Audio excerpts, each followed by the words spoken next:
Good afternoon, ladies and gentlemen. Welcome back to Plano Super Bowl in Plano, Texas. The 2017 U.S. Women's Open. Continuing coverage here, round number one, but this is B Squad. A Squad hit the lanes earlier, B Squad this afternoon, and C Squad this evening.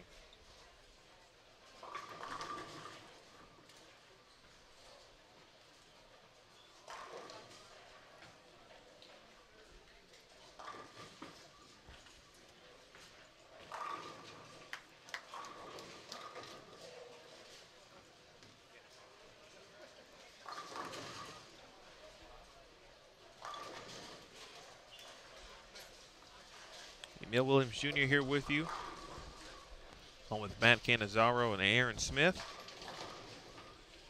On behalf of our entire staff, both PWBA and USBC, on behalf of the BPAA as well, we appreciate your viewership. We welcome you to the 2017 U.S. Women's Open.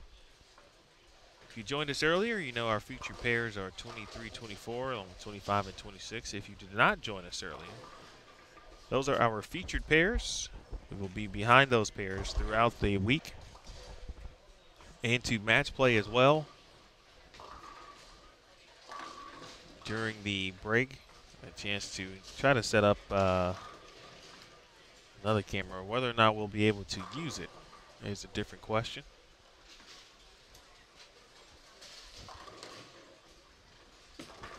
Have to find something to put the camera on if we can fit another table in our area. Otherwise, we may be blocked in certain situations and cases, but it is available, so if we can use it, we certainly will. There has been one 300 game. It was shot by Jen Higgins. Westerville, Ohio. Jen doing a great job, of course. 300 came in game 4. A Squad this morning. But your leader after 8 games and during the A Squad is Ashley Galante at plus 217. The aforementioned Higgins is 4th at plus 181. Yenny Wegner is 2nd at plus 189. And Deandra Asbeatty is 3rd at plus 183. A lot of good bowling this morning during the A Squad. Again, they bowled on the fresh. So now the burn, the C Squad will hit the double burn.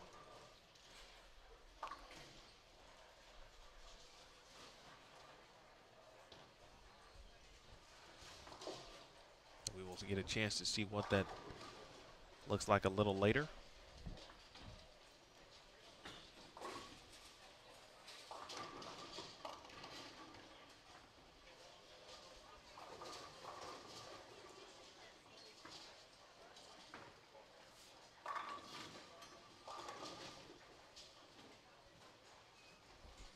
On our pairs here, Clara Guerrero,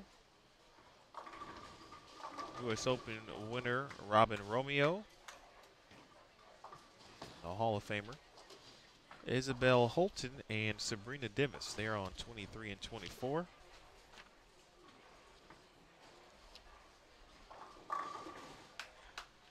Holton from Sweden. A lot of Sweden team players here bowling the U.S. Women's Open. Some also bowled the Lucy as well. Over on 25 and 26, Stacy Daltz from Chandler, Arizona. Jelemar Beasley. USBC Hall of Famer Linda Barnes. And some trouble there in the 5th frame. And that concludes our featured pair. 4 on 23 and 24, and the trio over on 25 and 26. And Jelemar Beasley, the southpaw. Husband Mitch is here watching.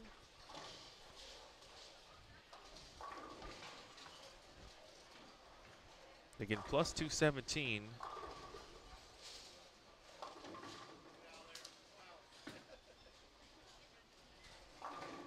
is the top scorer at the moment.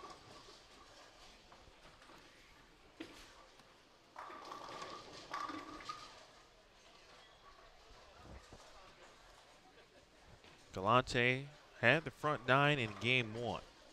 So she started well right off the bat. She didn't particularly end well. Not that it was brutal per se, but in comparison, finished with 190, 178 last 2 games. So lost some pins to the field, but started with 276, 224, 224, 244, 222, 259.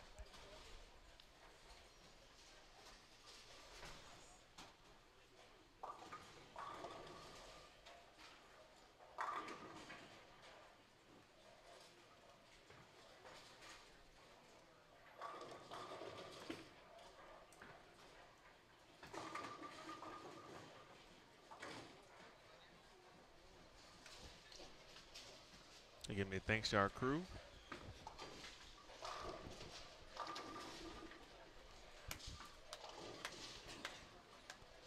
And staff. My name is Emil Williams Jr. Thanks to all of our viewers. You will hear the voices of Matt Cannizzaro and Aaron Smith at some point during this block, and they will actually take you through the evening rounds here. We'll take you through C Squad. At least that's the plan. We'll try to give one another a break if we can, and when we can. It'll be a long week, a lot of games for the bowlers, but we'll be in the saddle as well, whether we're on extra frame or letting you know what's going on with the event on print. Oh, Holton shot. Oh, Holton with a double. Restrepo. Rocio is to our right. And Rocio with a 3-bagger.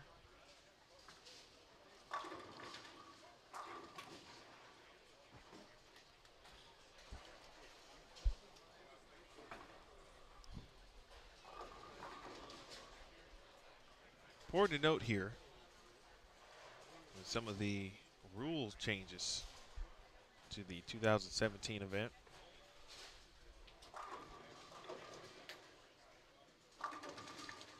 This year,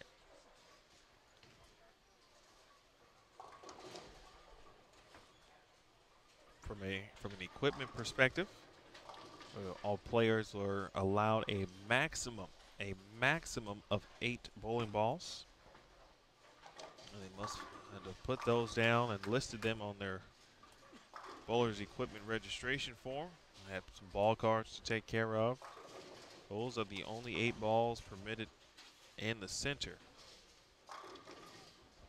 or in the locker room during competition. No changes to the form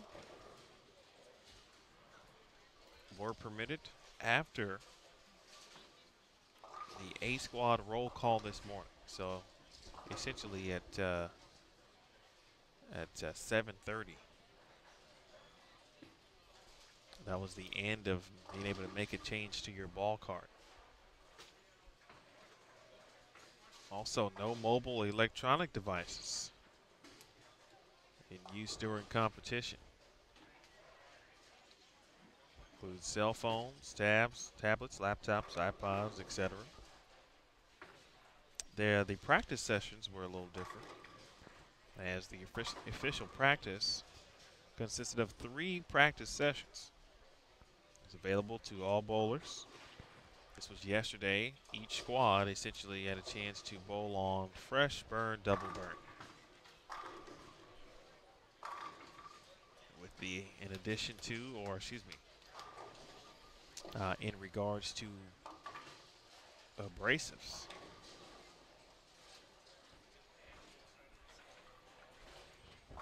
No Abralon, no cleaners, polishes, none of that available, could be used once the warm-up session begins.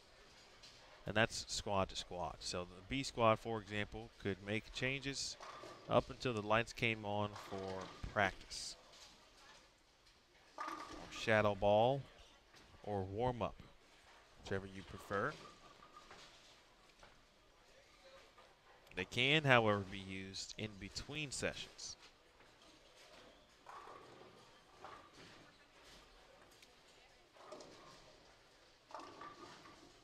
And no pads, no Aberlon even within the settee area for the players.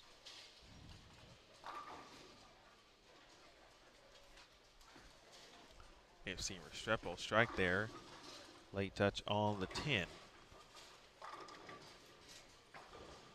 Final rule in regards to weight holds. Once the first warm-up session began, no alterations affecting the weight or balance of the bowling ball could be made. You can check the rules out at pwba.com. Be sure to click on the tournaments tab, select schedule, scroll down to the U.S. Women's Open. You can also find the rules at bowl.com/US Women's Open.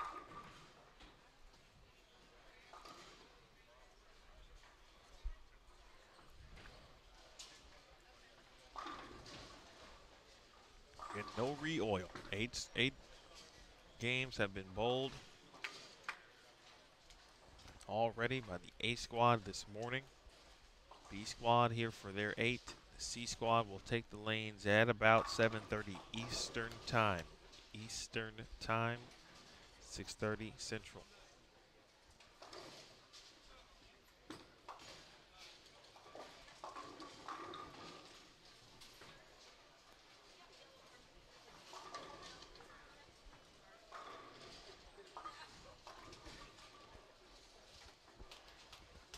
Stacey Dalt will take it. She'll take the 1-2-4-7 there.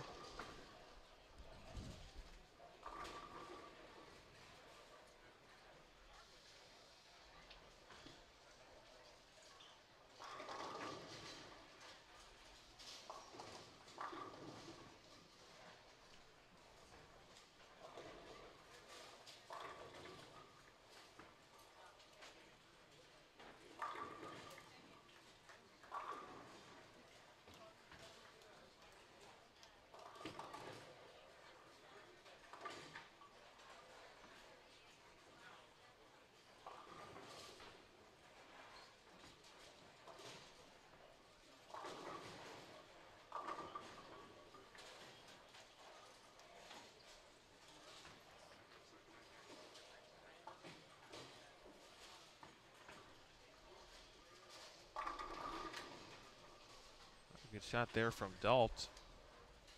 The Barnes looking for a double, and Jelemar is set to step up looking for 6 in a row. Got Edo, takes care of business. Clara won her first title and first major championship in 2016. In the Go Bowling PWBA Players Championship. The Barnes sends some pins at the 10 pin. But nothing knocks it down.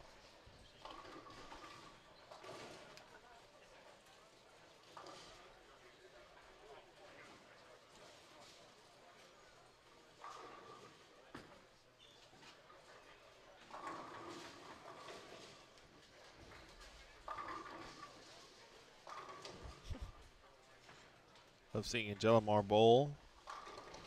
She's able to keep it light majority of the time on the lanes with her personality.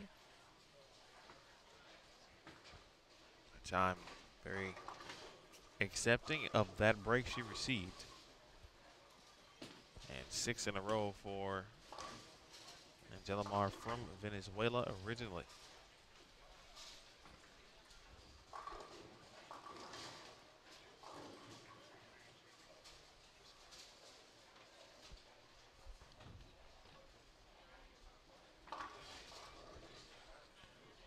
Davis, the school teacher from Gillette, Wyoming, Making the spare. Here's Dalt. Good shot.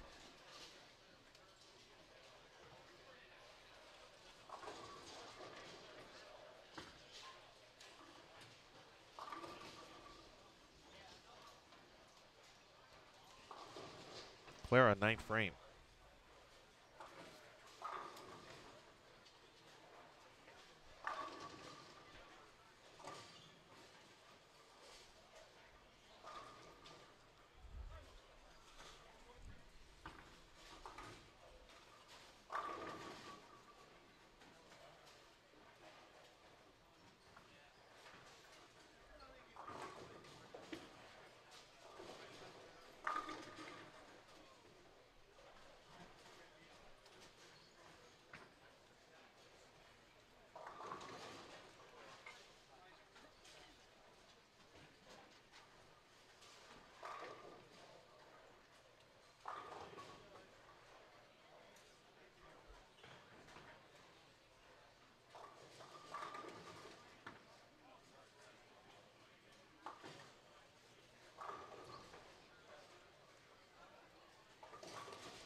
Not the best start here for Sabrina Davis.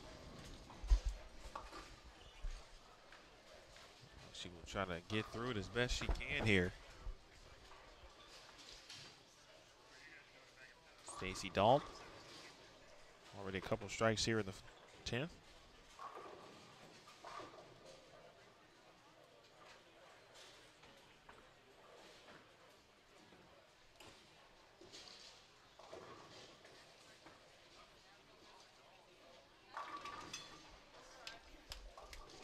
Very nice opening game for Stacy Dalt.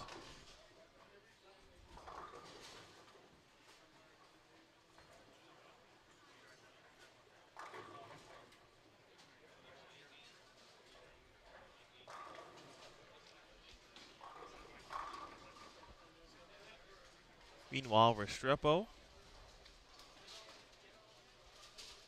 she has 7 in a row herself. Again, strike, open, next 7. A very good shot in the 9th. Beasley, the lefty. She is off to a great start here. 241 for Stacy Dalt from Chandler, Arizona. Holton crosses over, just leaves a 6-pin. Well, game 1 is going by pretty quick. Week 10 there for Linda Barnes. That's trying some things on the field shot. 184 for the Hall of Famer.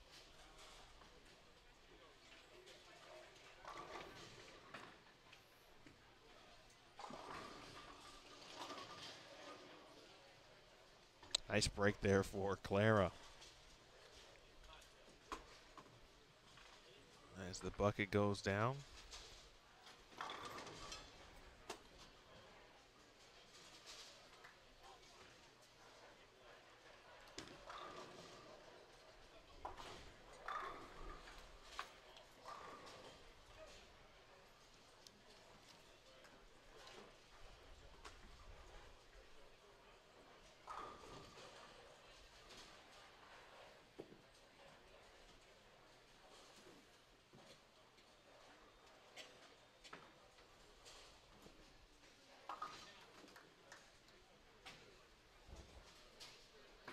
All right, 7-pin spare, 259 for Beasley. Very nice score so far here on 25 and 26.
All right, Clara shoots 206. So a lot of 6 counts in that game. 4 to be exact, including 1 on the field. Holton 196. Sabrina Davis doubling here in the 10th, trying to get something positive ongoing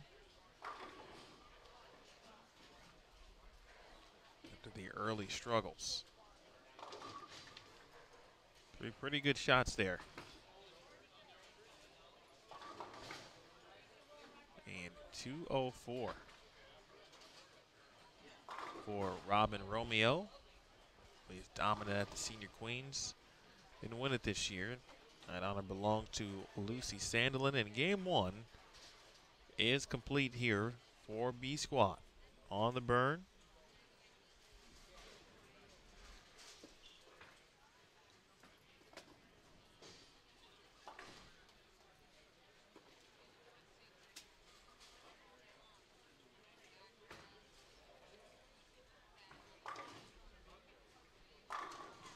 All right, players making their way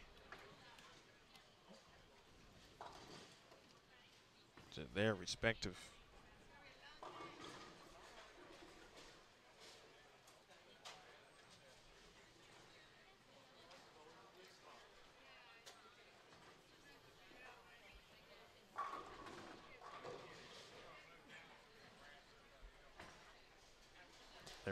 lanes. Staff is there to greet them and make changes on names. Pretty good cross here on 25 and 26. We'll have Brandy Calderon, Sandra Gongora, and Jackie Carbonetto. Saw Gongora's some of her practice sessions a little bit yesterday. That shot looked like she was a little bit off balance as she checks her footing. But she didn't miss very many times. Over on 23 and 24.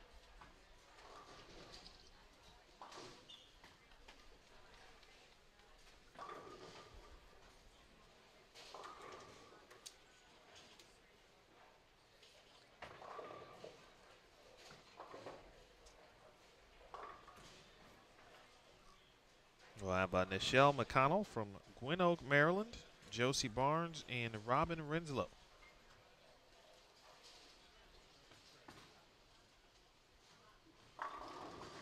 All right, and Josie gets things started with a 10-pin.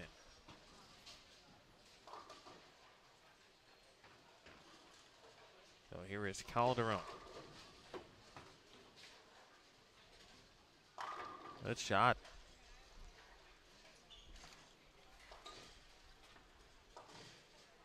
Solid opening shot there for Brandy in game 2.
Forget A squad standings are available.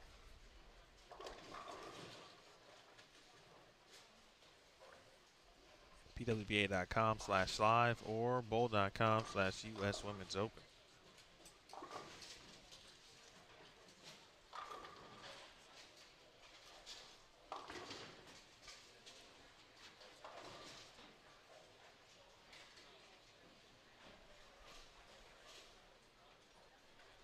Les Johnson, your defending champion. Is bowling here, B squad.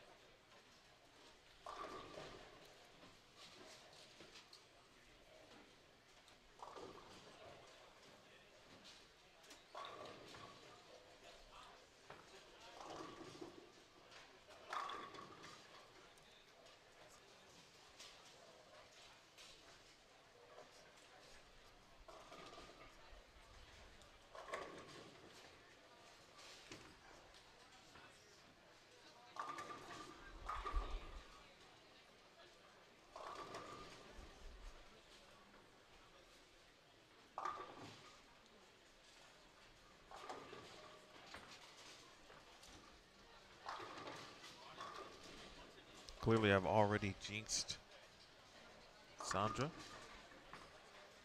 by saying I didn't see her miss very many times during yesterday's practice session.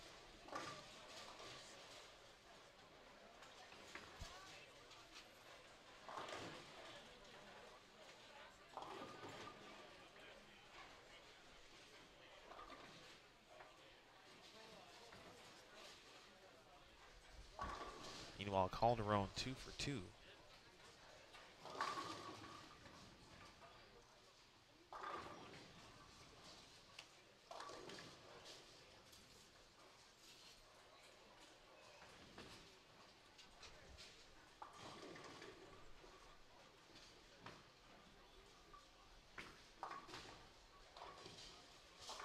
Spare there from Carbonetto.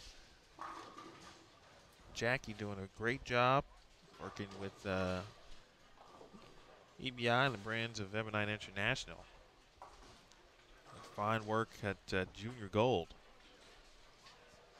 Fantastic event in itself. So big thanks to the sponsors of that event, which certainly were the brands of Ebonite International.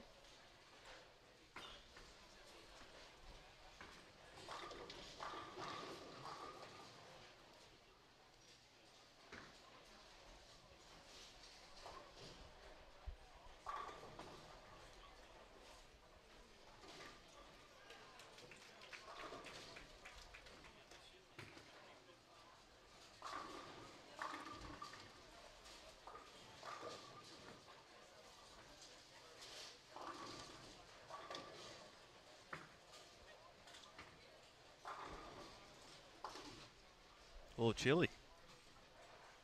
Looks like down in the settee area.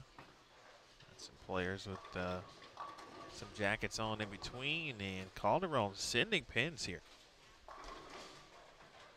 Nice shot there for Brandy.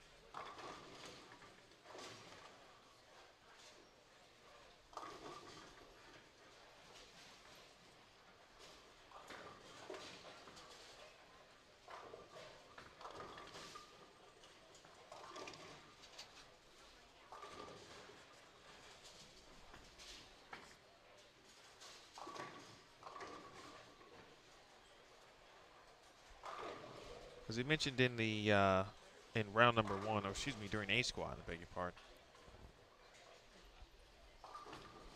Get into some things on the line here.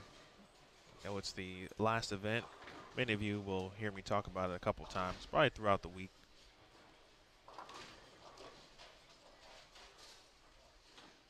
Feel free to comment, of course, if you have any questions. I already missed one question there, Sal. On the live scoring tilt, not yet. Not yet. Just trying to see if we can get that going somehow with a little help. But we'll keep you informed if we can add that at some point. Gongora.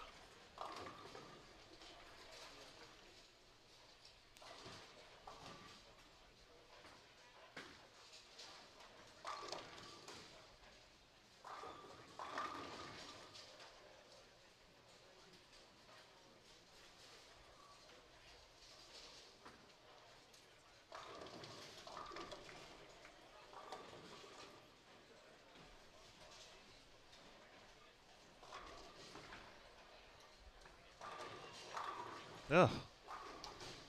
Of course. Nasty 8-pin there. Nonetheless, Calderon has thrown 4 really good shots here. On Josie Barnes. A couple strikes, a couple 10-pins.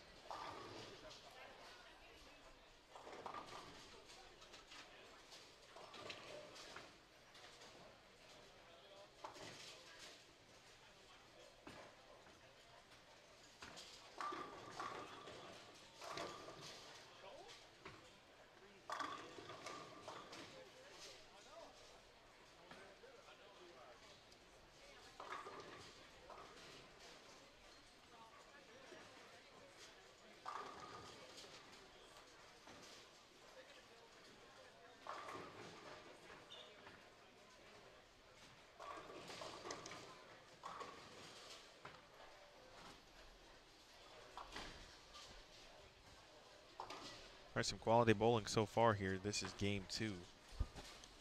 I'll check our standings in just a second.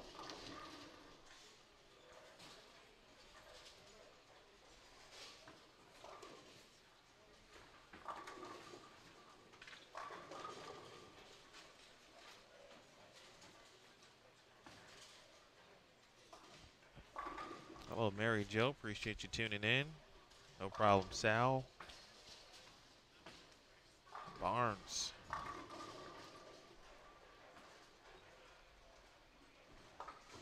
Josie recently married. It's been a few months at this point.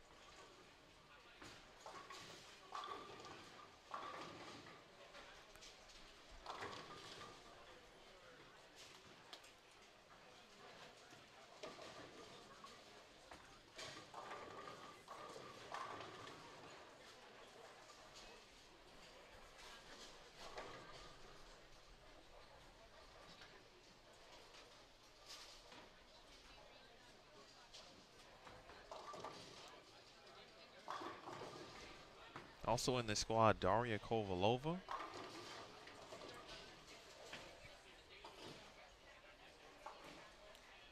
Jennifer Russo, Aaron McCarthy. Brittany Himmelreich, Juliana Franco. Made 2 TV shows this year. Sandra Anderson, Sierra Kanemoto. Brittany Smith. All right, nice shot there for McConnell. Michelle from Maryland. Trip 4 for Carbonetto.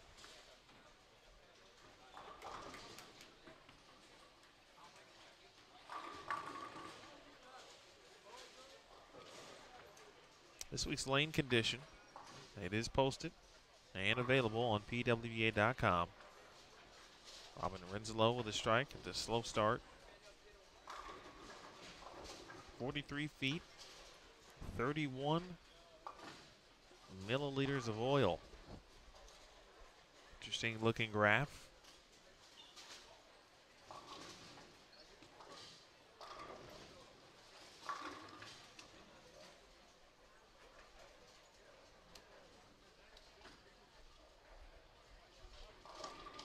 But that is not uncommon. But some pattern creations from Nick Hoagland. This one, I think I pretty well understand. Things look a little different on the right side, but I think that's obviously more right-handers. Get a little more oil there. Good shot there from Gongora. A little more oil in the fronts to help it hold up just a tad bit quicker. Or longer, excuse me.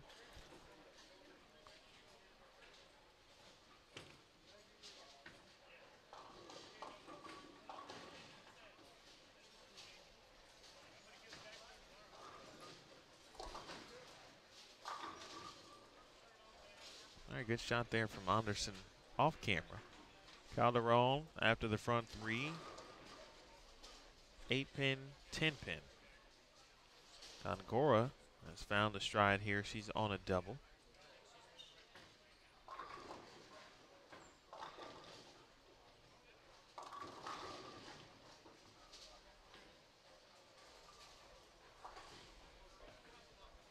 Here is Renslow. Renslow was a favorite for Rookie of the Year honors when we began the season. Missed a few events.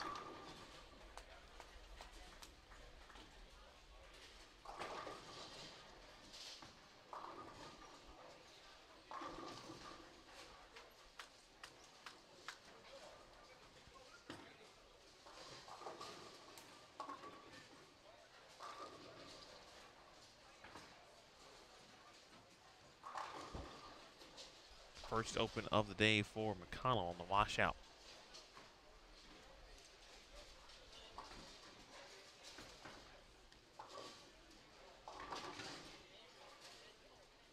All right, Barnes right now has the floor to herself. Chelsea, the Vanderbilt product, helped the school to, at the time, was their first team national championship. That was in 2007 as a freshman. Player of the Year, first team All-American. The accolades certainly go on and on for Josie. Now, of course, an assistant coach at Vanderbilt, giving back to that program. 3 in a row for Gongora, and the ball certainly going through the pins the right way.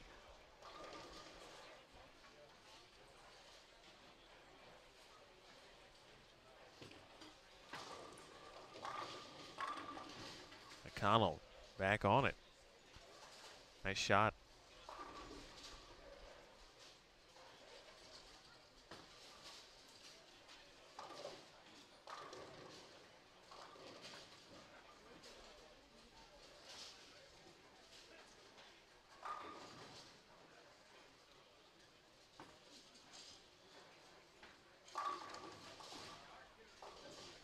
Two 8-pins now this game for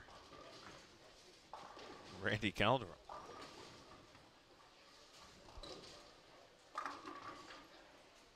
Renslow now with 3 in a row. After a couple slow starts from Renslow and Gongora, they have turned the tides here. Live U.S. Women's Open televised stepladder finals that will take place on Sunday, August 6th. A shot there from Josie. Now 4 in a row. Again, Sunday, August 6th at noon Eastern.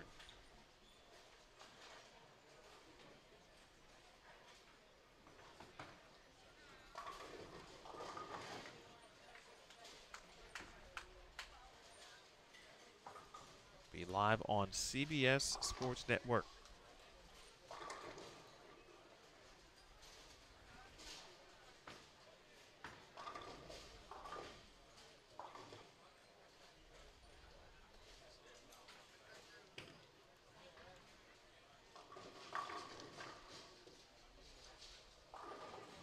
We'll also tape 3 additional shows. Orlando Open, St. Petersburg Clearwater Open,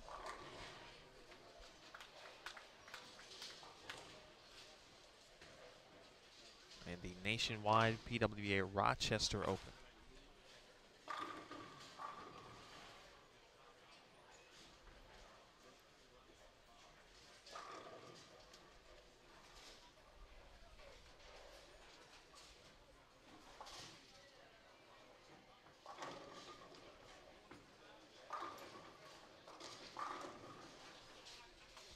Gongora now 3 in a row. Looks like she's potentially made a move right on the approach. She's got to get some help there. It holds. Maybe a little slight double dribble there.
Terrible break there for McConnell.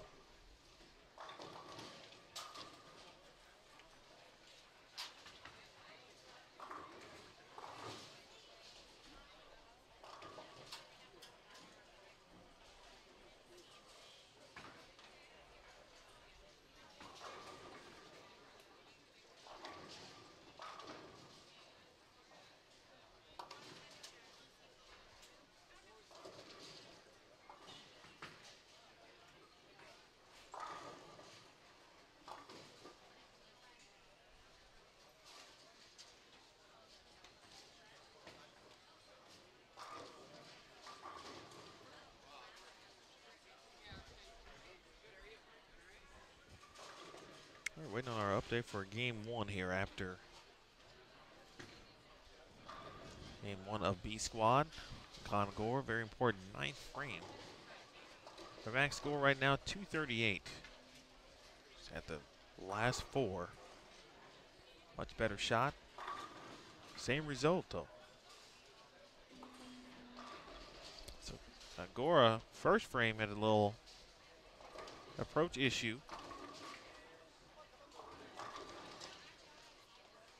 And then 6-3 in the second frame. And since then,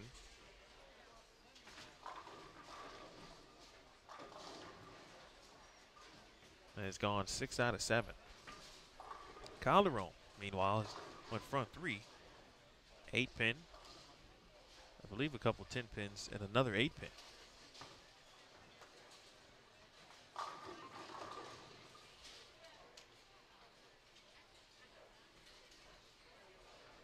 All of a sudden, it is single pin dilemma here for Brandy. Meanwhile, Josie Barnes, first shot in the 10th frame, pretty good.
Nice game for Josie Barnes.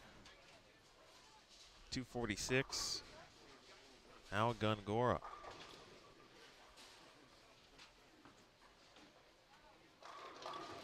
Get some help.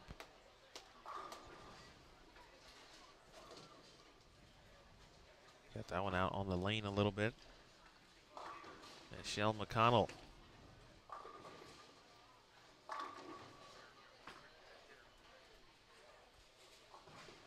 Nice shot. Calderon has gone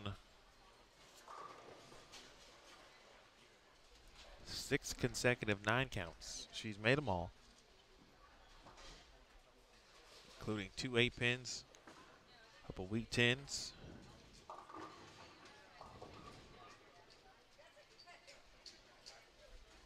I imagine trying to make something happen there. Try to improve her carry a little bit, and leaves a 4-7.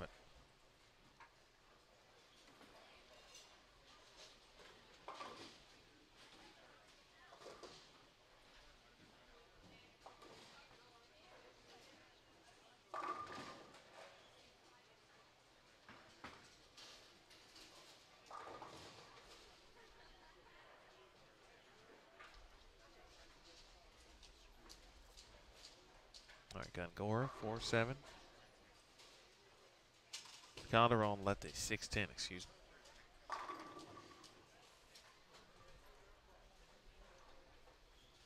Spare will give Sandra 226. Calderon now trying to spare to get to the two teens after what looked to be a very promising game.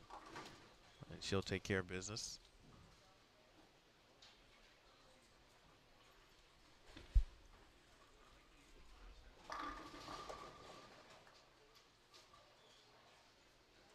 Robin Renslow. Again, after her slow start.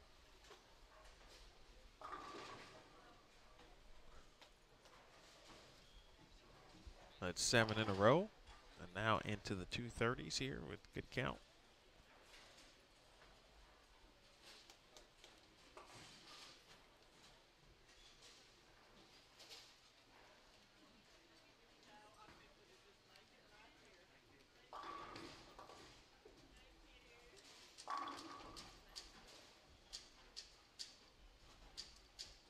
All right, nice finish there from McConnell. She shoots 180.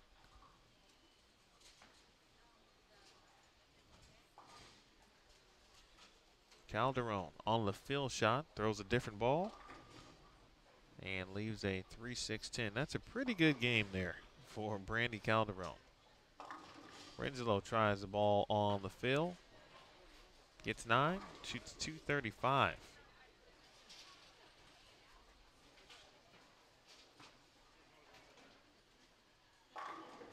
Wow. So a total now of 3 8-pins on 25 and 26.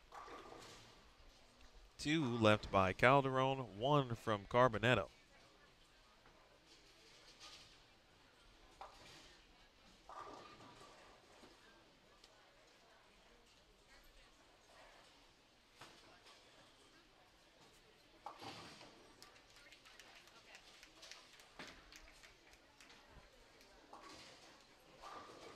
Carbonetto makes the spare, so she comes back, takes a peek. Looking in her equipment bags.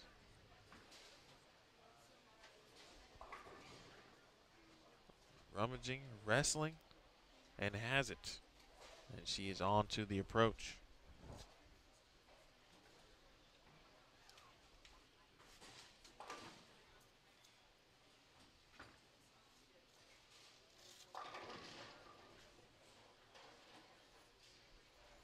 Sandra Anderson a pair to our right.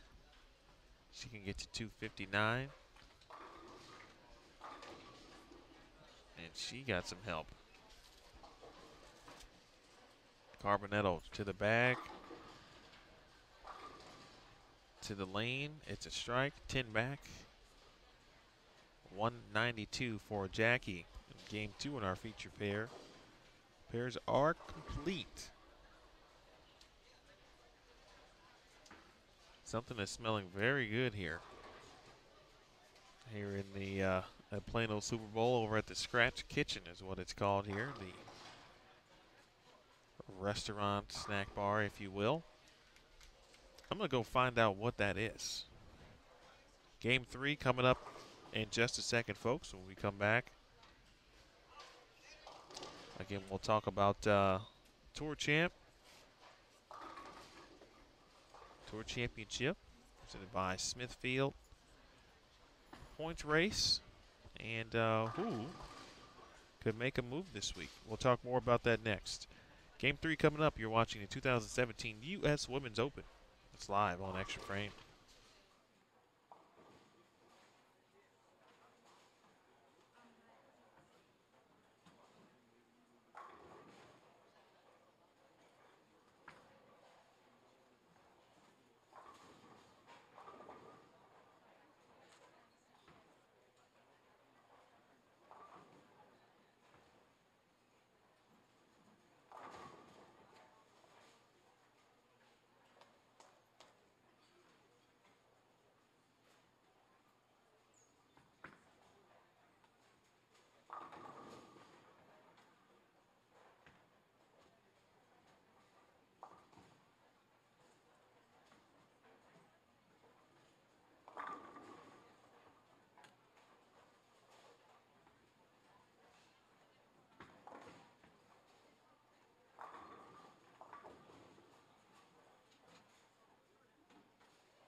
All right, folks, good to be back with you here. I'm sure as you have been watching, you see that Brittany Smith has the front seven. Over down maybe 17 and 18. Kelly Kulick has the front six. Aaron McCarthy here on our featured pair, strike spare five bagger. There's Jessica Peters. Jessica, a proud mother. Her two daughters made their national television debut last week. Be sure to check out the USA Bowling shows in August, front eight for Brittany Smith. USA Bowling U12 and U15, August 15th and August 22nd. Jessica's daughters will appear on the August 22nd show.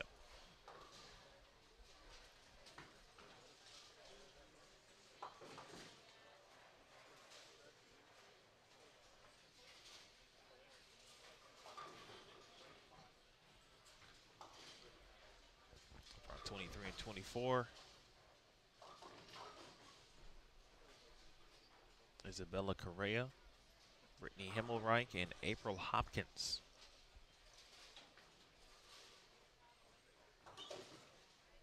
McCarthy. Good shot.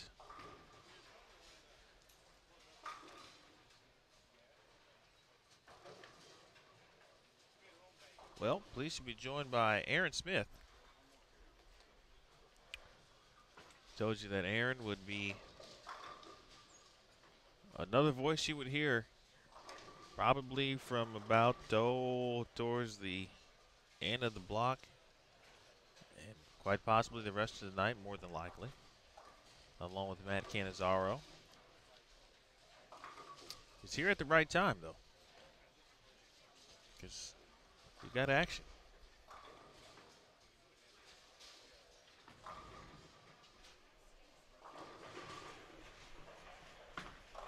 Action indeed.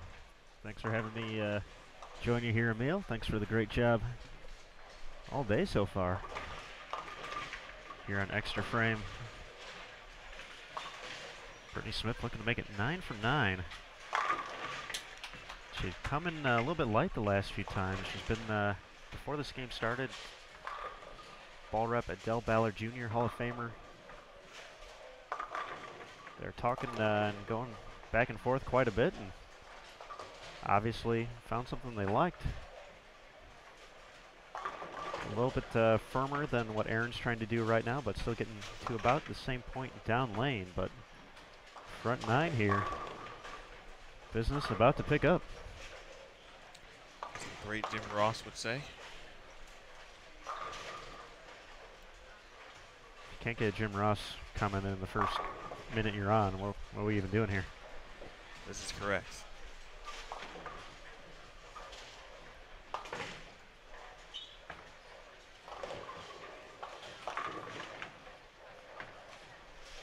Tough break for Aaron there. That was just a tad high and pays the ultimate price, 4-6. To end her string of strikes at 6 in a row. Still going to be in position to put together a nice game 3 here. I mentioned Kelly Kulick. Found some trouble in frame number 7, open frame. Still get to 262 though after a strike in the 8th.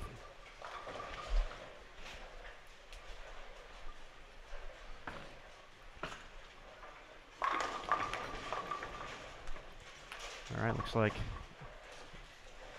Emil's going to go in for a little bit closer view here, 10th frame. Here on Bowl TV on Extra Frame, B Squad round 1. The 2017 U.S. Women's Open, and Brittany Smith up on lane at 26, far right of your screen. Working on 9 consecutive strikes. Looking to make it 10 in a row. She's going to have a chance. All 10 back. Great shot there. Former Collegiate Player of the Year at Grandview a few years back. She's been close at an event or 2 this year already. Just missing the show at the Players' Championship. This is her rookie year on tour. Looking to make some big noise here. We already had 1-300 in A squad. Jen Higgins connecting for all 12. You can find that video on the official PWBA and at USBC Sport Bowling Facebook pages, as well as on Twitter. Will we have more to add to it?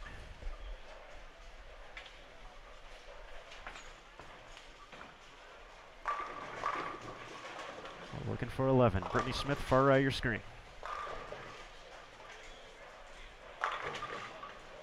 And gets the 1-3. Unable to get the 10 out though. Great run though, Brittany Smith. Going to be in the 280s.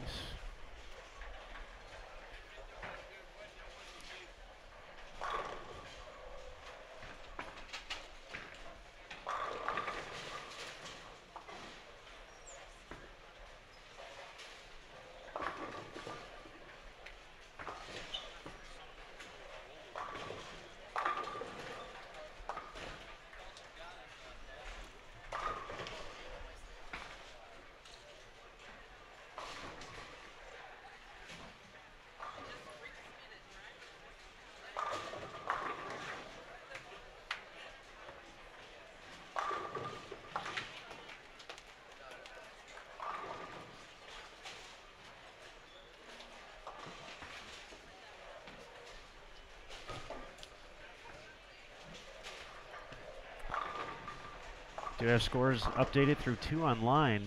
Brittany started off at 216 in the opener, followed by 175, so Going to quickly turn around -9 to +80 with a 289 for Aaron McCarthy, looking to get into the 240s here.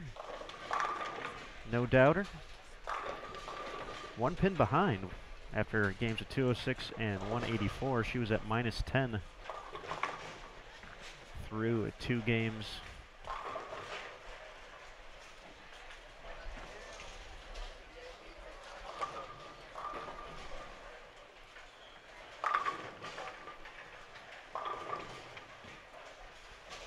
Gonna get well above that pace here. Hopping into the 240s. Overall in B squad.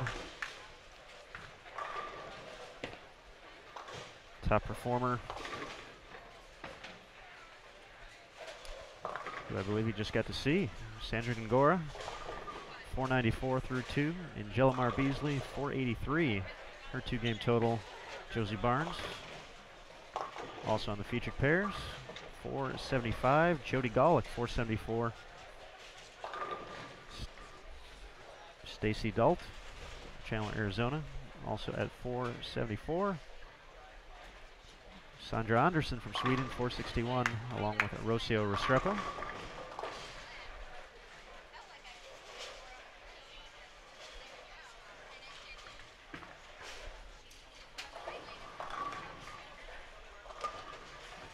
So we saw some big scores in the early going of A squad, and the kind of scoring pace kind of slowed down at the end.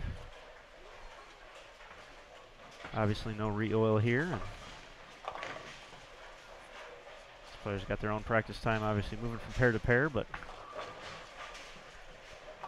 starting to see the strikes add up, and something you'd expect, not only being on the Burn squad, but with the caliber of players here in Plano. Absolutely. A 4 in a row for Correa, but had Katie Sutphin on game 5 this morning, and she talked about it. She noticed the fronts were starting to go a little bit. I think that was a good example of what Brittany Himmelreich's ball just did. Got to the right a little early and checked immediately. So kind of really get to see how the players will navigate in this pattern as we roll through the rest of this burn squad, and then of course the double burn later tonight, and see what happens today and how the players see it, use it, and adjust to it, and how that affects scores in the next couple days as well. And that's actually talking to Ashley Galante, our leader after round 1. She kind of echoed the same sentiment, because through about 6 games, scoring pace was, especially for Ashley, Jen Higgins as well, who had the 300 in the opening block. They were in 240s, 230s. I believe Ashley was averaging 241, 242. And it just kind of seemed like it slowed down for the whole field in games 7 and 8. And that was pretty much what Ashley said. She felt like the fronts started to go, back ends tightened up, and just trying to find that right adjustment in between. Start seeing your ball doing different things. You just kind of slow things down, but obviously our players here making those adjustments as they get comfortable, get close to the midway point of their opening round.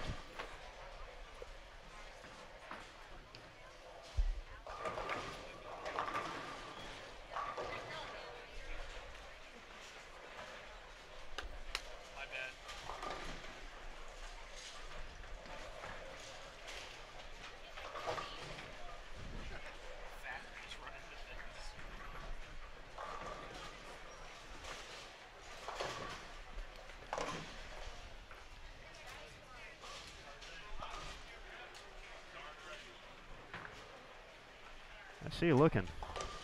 I'm trying to make that out. I believe that's in Jelemar with front 7. I think she's getting ready to step up for 8 in a row. There's a few pairs down to our left. We caught the quick pairs.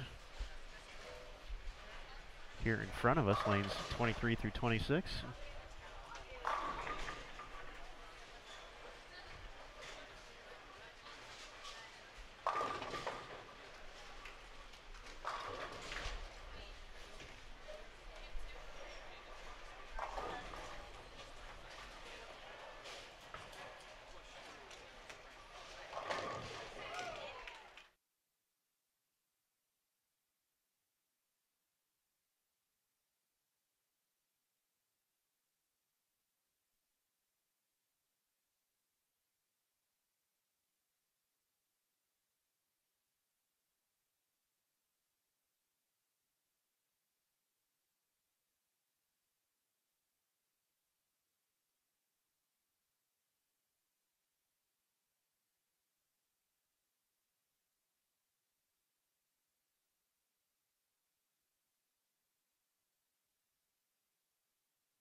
Emil, you're back. We're back. We're back.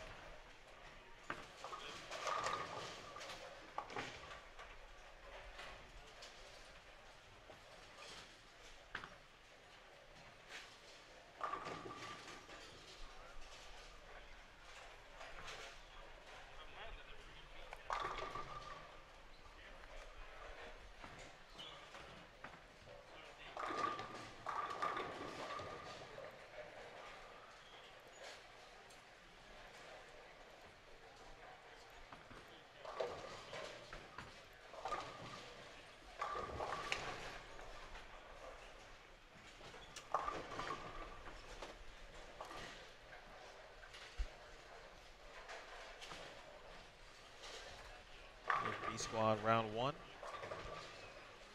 Emil Williams Jr., Aaron Smith here with you. A.A. Ron hanging out.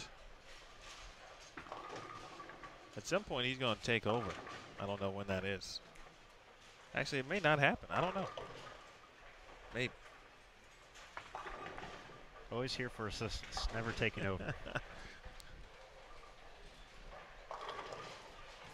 This is the Emil and Matt show. I'm just here to party. Well, this is a group that never wants to absorb any credit. And how?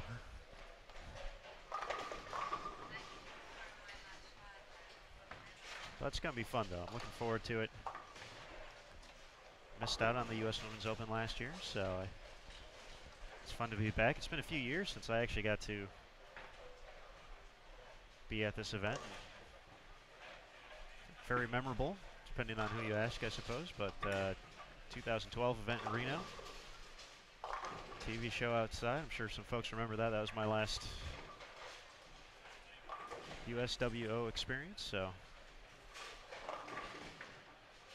We have the winner on our featured pairs, so see, it all comes together for a reason. How about that? Kelly Kulick, the top overall seed, being able to hold off Missy Parkin in the final. A very interesting day. It looked really cool. Came across well on TV. It's just there's a timing didn't work out. That was all. Practice earlier in the day went well, and just the weather in good old Reno didn't want to cooperate that evening and made things a little tricky, but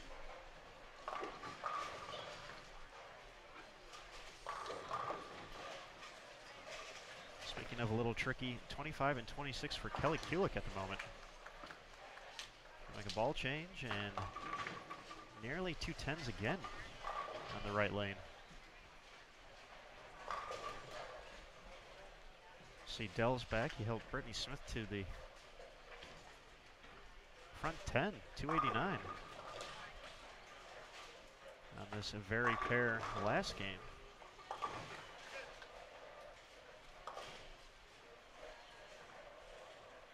Kelly definitely a little bit further left to start. Brittany was using her ball speed more to her advantage to get it down there.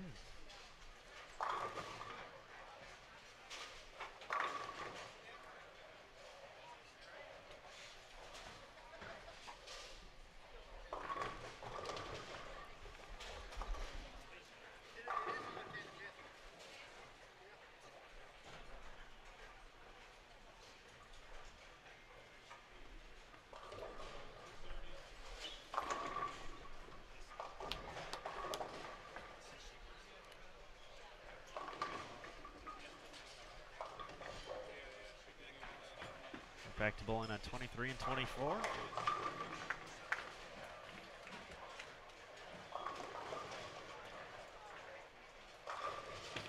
Rocio Restrepo starting off with a strike.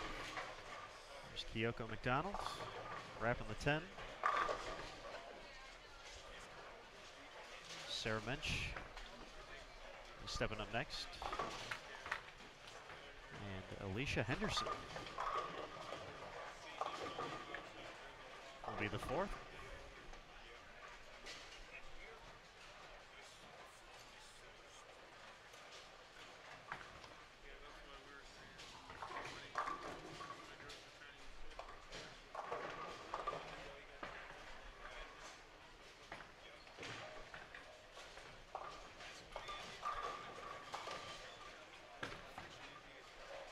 So, Amelia, you've been here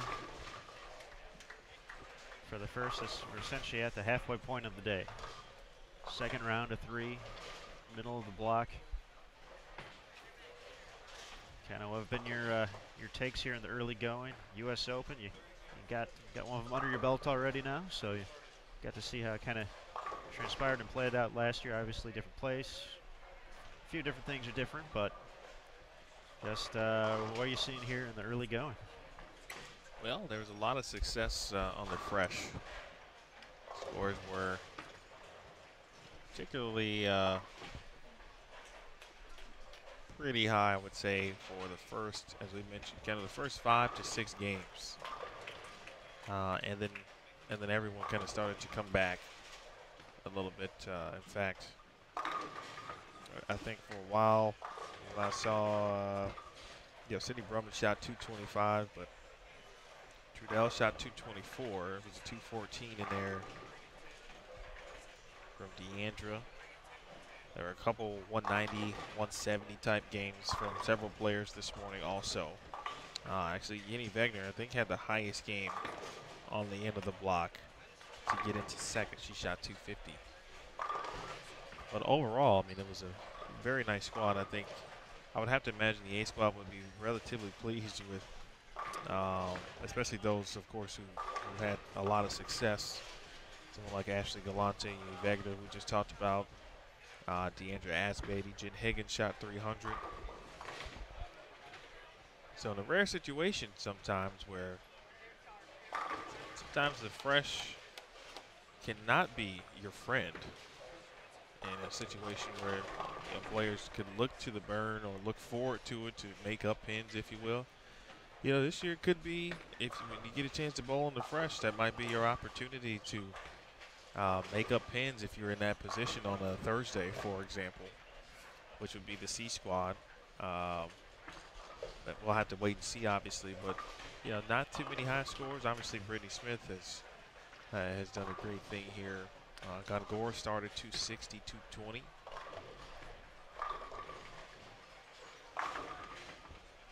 And from the little I got to watch Sander, that was another situation where it seems like both her and Brittany obviously can open up the lane, but they were kind of using their ball speed more to their advantage than being able to go more left to right.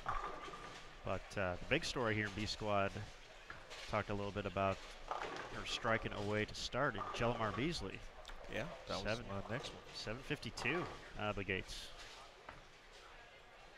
She's if I'm not mistaken, she's ahead of Ashley Galante at this point in regards to pace. I think Galante shot 724 after 3. So Jelemar on pace to be the leader at this point. Gongora not too far behind, 729. Scores are updated through 3 games now online. Josie Barnes at 721. Those are the only players better than 100 over. Jody Golick, 689. Rocio, 686. Brittany Smith got up to plus 80. The Bay 289. Stacy Dalton, 673. Robin Renslow, 670. Some of the bigger numbers for our competitors on the lanes right now.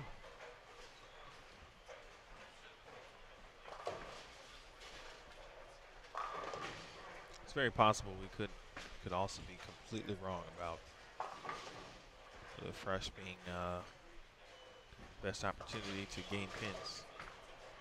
You can only base it off realistically maybe at least a full round.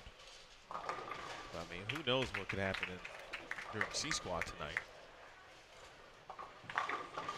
They don't look like they're transitioning to a level that presents a lot of issues. And what I mean by that is sometimes you can clearly see the transition on the lane just from bowlers who are throwing good shots, but like, wow, that lanes are clearly doing something crazy at the moment that you have to combat for a couple games in some situations.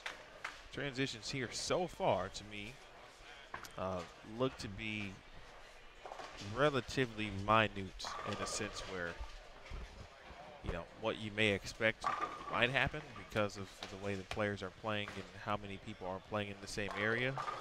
You know, the fronts in that particular area, the right side part of the lane. And for the lefties, they're playing kind of similar to where righties are in this situation. The fronts would go a little bit. And so what type of moves do you make at that point? That's really what I was looking forward to seeing. And people making front-back moves. To your point about Sandra Gungor, Brittany Smith, able to utilize their ball speed. You know, so they're able to still kind of control it from the front to back, not necessarily having to go left to right or making moves left to go right, if you will.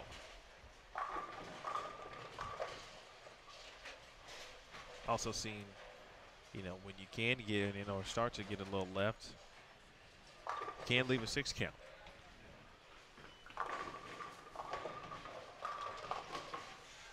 Six counts are tricky. They are. So a couple of those early. Couple buckets. That's right lane over on lane 26. That's just, might just be what has developed. Everyone may have to go through it from here on out.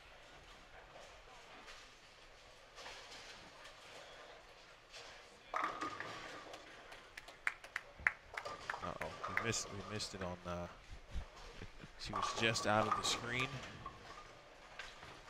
That was Padnet Rocio. That it was. It's not a tournament until Roe does that, or something similar. And what I'm referring to, folks, that, you know, obviously you didn't see it, but it was Rocio and her, what I like to call the Padnet post-shot reactions. And she's the only one that can do it the way she does it. Like,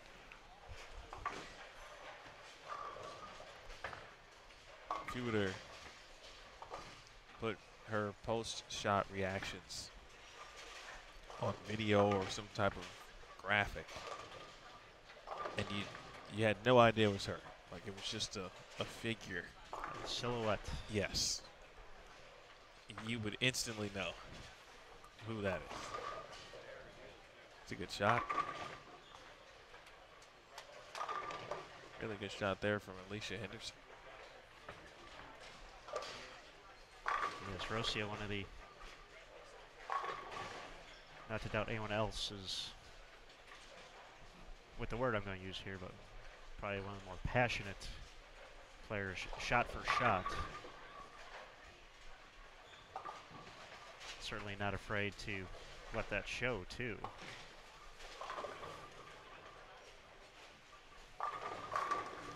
Which I think is another big reason to why she's become such a fan favorite over the years, too, is whether it's frame one of block one or around that strike to win the title, that fire is there each and every shot. Well, she's on the right lane here on 24. So a good camera view. Didn't like it. Got some help. More subdued there, but still got a little. Very subdued. But she didn't like it. So very happy with the end result in that situation. So you take your break there and you move on to the next frame.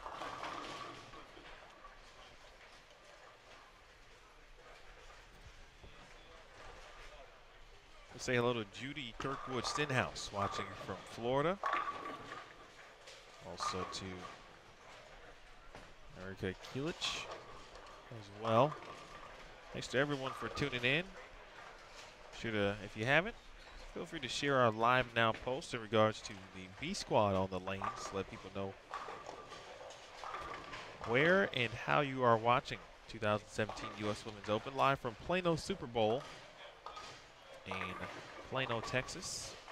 Coming out to the 10th frame here on 25 and 26. Caleb Sheena can get to 205. Chelsea Stevens and tops the 2-7 in the 10th frame. She will shoot 170. Sure to check out. Excuse me.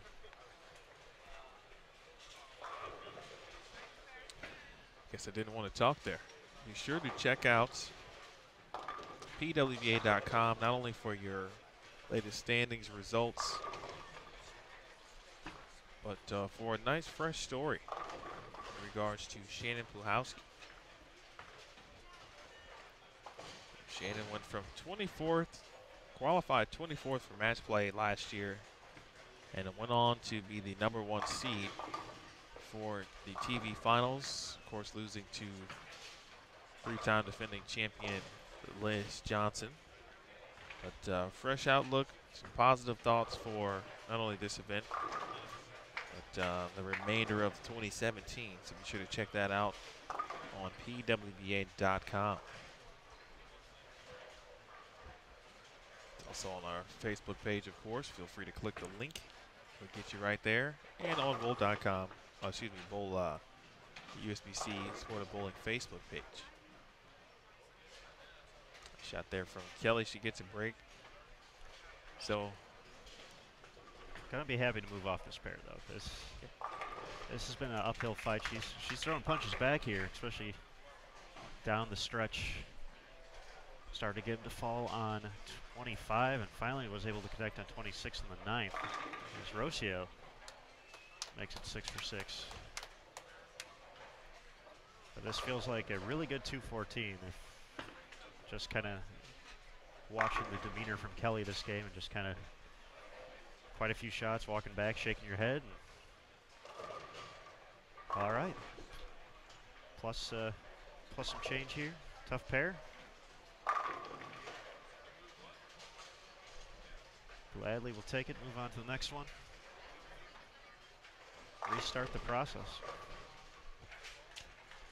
yeah, that's the type of player, obviously, that Kelly is. That game had the makings of 150, especially with the right lane and what it was doing, but she made some spares.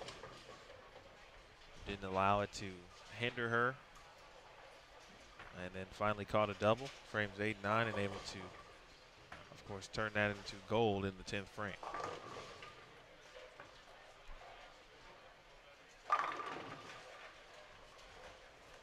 Back 5, 214. Nicely done.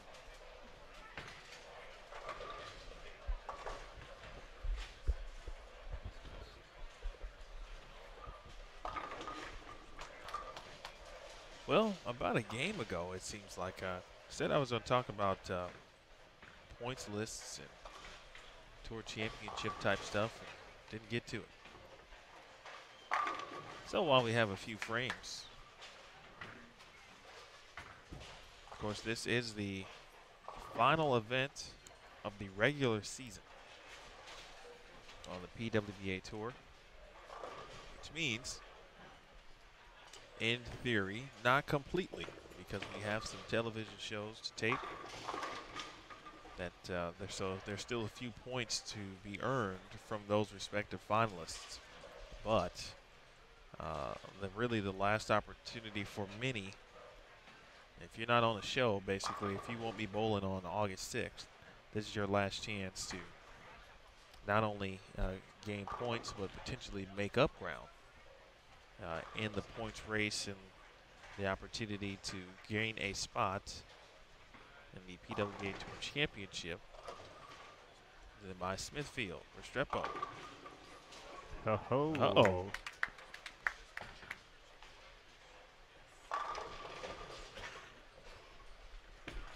Things that go in your way sometimes are Indeed. going your way. Indeed.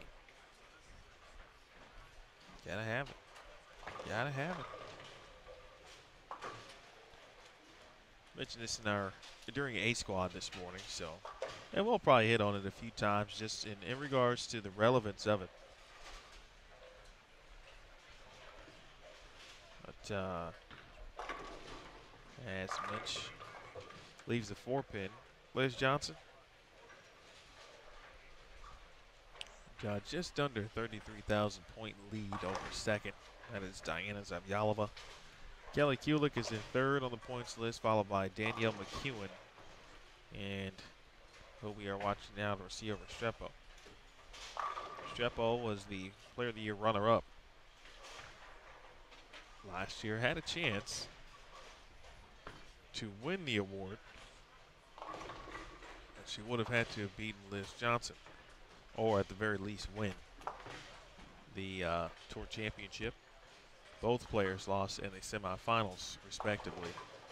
And so the award was safely claimed by Liz Johnson. This year, well, Liz, obviously, if you've been following the tour, you know that she got off to a pretty good start. Has made 7 TV appearances. She's won twice.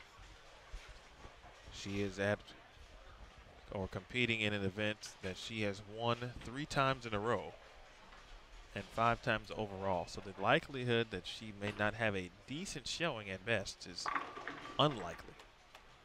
And so all signs point to Liz Johnson, or even potentially, could have the award locked up at the end of the week. However, dun dun dun. Dramatic. I'll tell you more after the 8th frame here from Restrepo.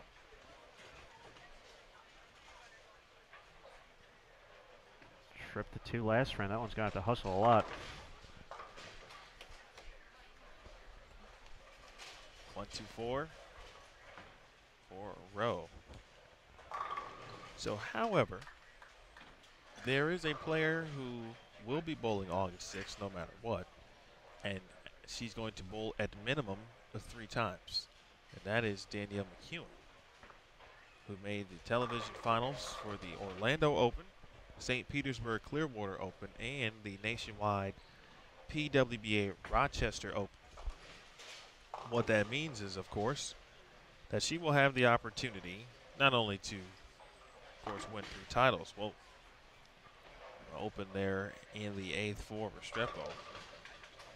She'll have that opportunity to win 3 times, but, and it's, it can be done because it's possible, certainly. I would think she'd have to make the show here at the U.S. Women's Open and win all 3 titles.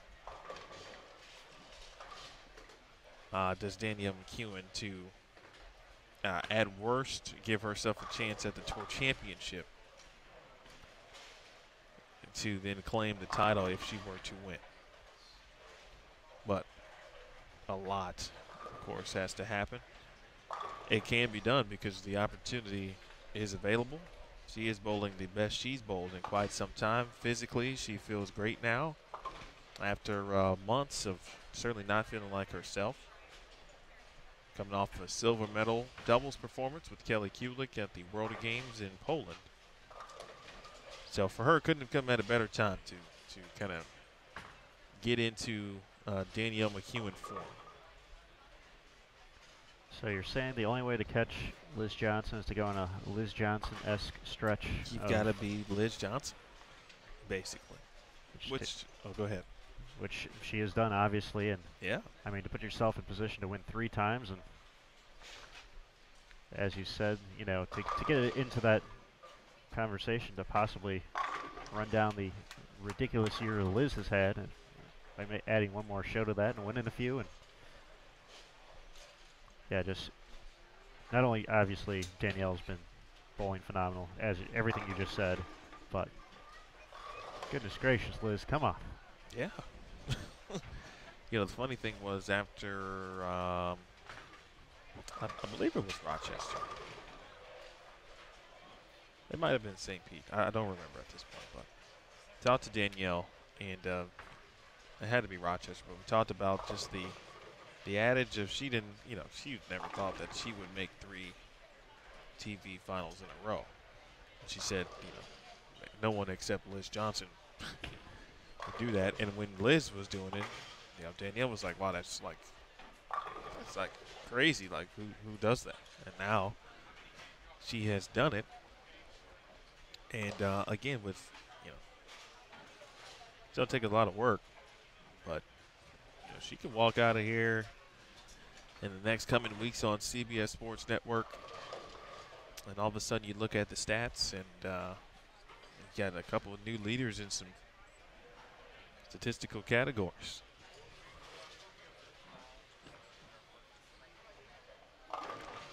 But that is why we play the games, if you will.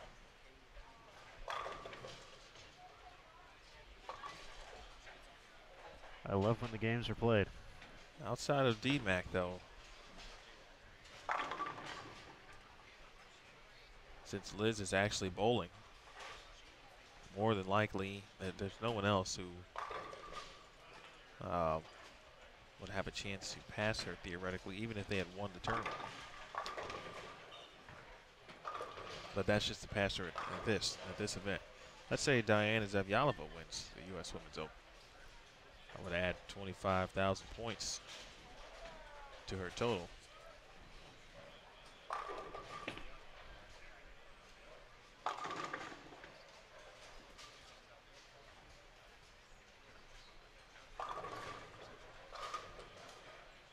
Certainly has had a nice year.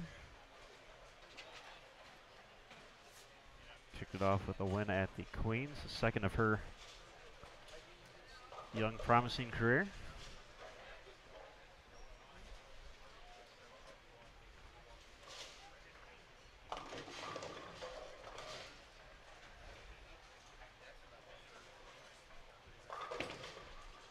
But yeah, just tough to keep up with that pace when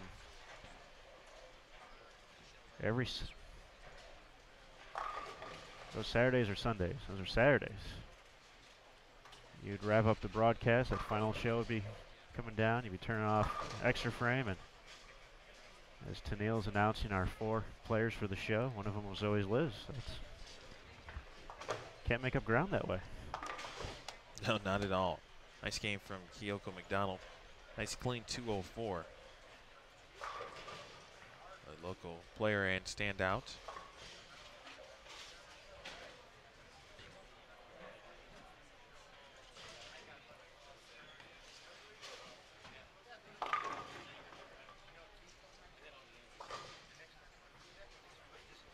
Alicia Henderson leaves the 6-10. She'll have to take care of business there.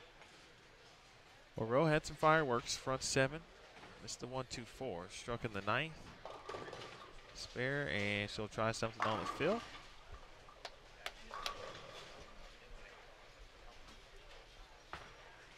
.245.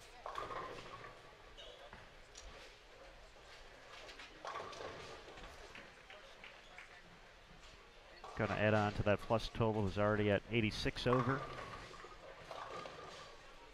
to push her to 131 at the halfway point. Past the halfway point now.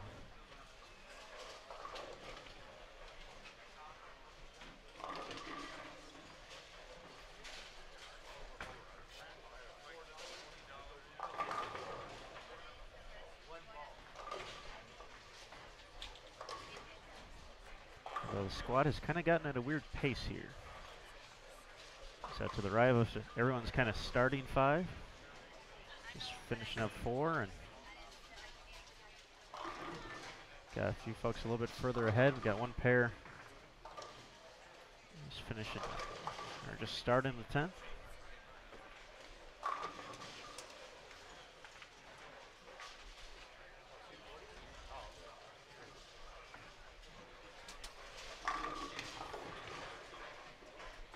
Shot there from Minch.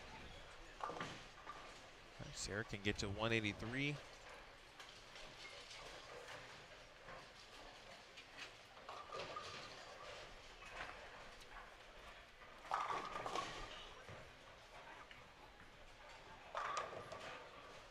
.25 and 26 we'll have Sandra Anderson and Sierra Kanemoto.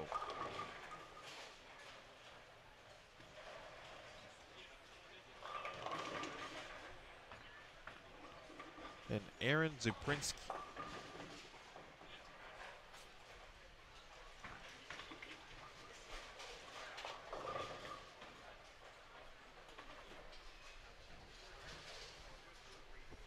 On 23 and 24. We'll roll with Sandra Gongora. Jackie Carbonetto and Randy Calderon. Saw that trio earlier on 25 and 26.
Little bonus coverage there as we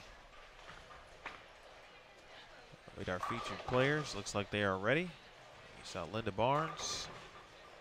Now the first shot from Sandra Gongora. Out of trouble.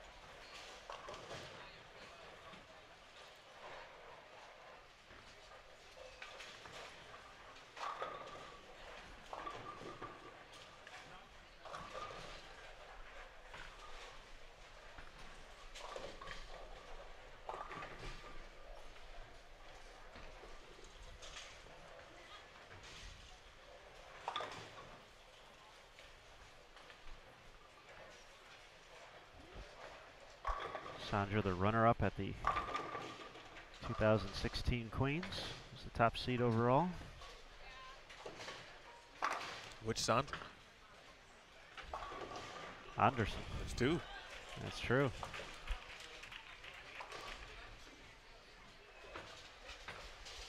Leaves the 10 pin on her first shot. I was going to say that, and then you would have known. Sandra Gongora leaving the 4-7.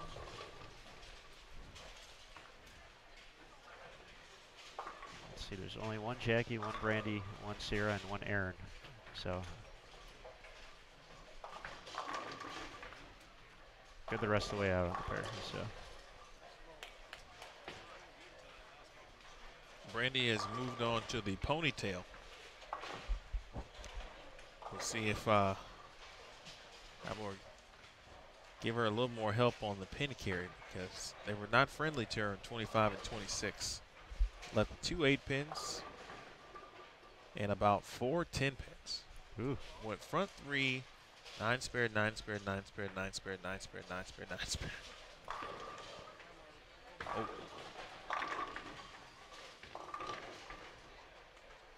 That one read early. And that's what I think that's what the players will be facing the most again on the burn. Double burn could be a completely different story. You would expect those type of spots to remain, but what else will then have transition? Will have burned up potentially. Gongora, nice shot. Watched her in practice a little bit yesterday, and the few moments that I did, probably threw about 7 shots, a few different balls, and struck every time. Has no bearing on what they're bowling on per se, or how good she is, because she's pretty good. I said, well, she's probably got a good look. Bowling balls testing were very important for the players this week because of the limits on how many bowling balls you can have in competition. 8 bowling balls, the max for the U.S. Women's Open this year. So you saw players, of course, throwing 3 to 4 bowling balls in the same area to obviously try to see what they may want to keep, what will be removed from the bag. All ball cards had to be completed, turned in, checked by roll call of the A squad this morning. So at basically about 7:30 a.m. that was the cutoff. If you had not turned in a ball registration card.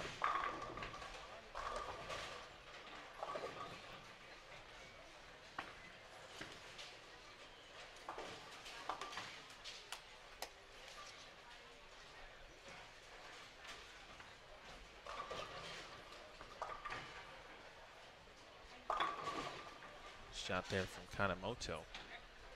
Sierra doing practice yesterday, and she was playing the gutter. She plays the gutter the way that I've always wanted to be able to play the gutter. I mean, to me, it looks like when she lays the ball down, it is going over the gutter onto like the half of the one board. It could be just my eyes visually deceiving me, but so my gutter generally was always like 1.5, 2. I could never really get to the half of the 1.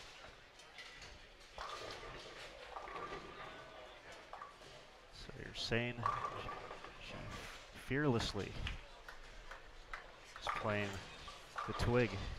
Absolutely. And this is B squad, so she will hit the fresh tomorrow, and I would be looking for that. Well, Sierra, I've gotten to see her quite a bit over the past few years. 2-time member of Junior Team USA. The 2015 Junior Gold Champion.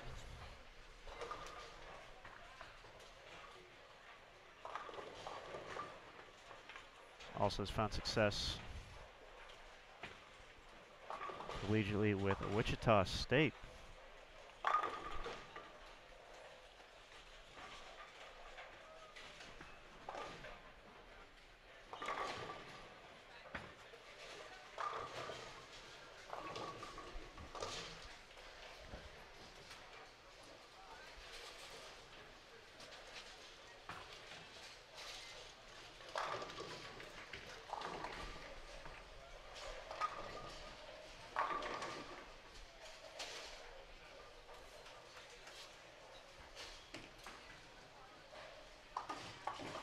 Oh, she gave it a run.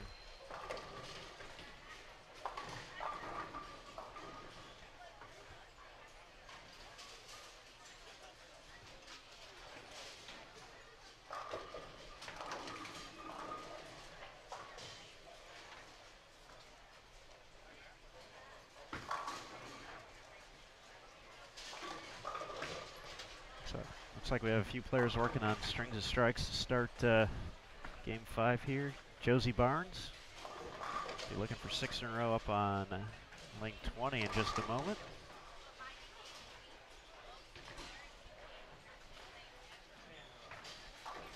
Got a few pairs further down, can't quite tell the name from here. Looks like 6 in a row.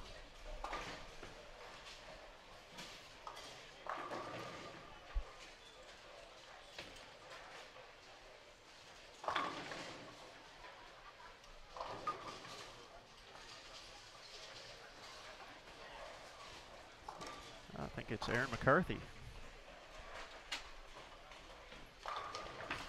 That brings up a good point.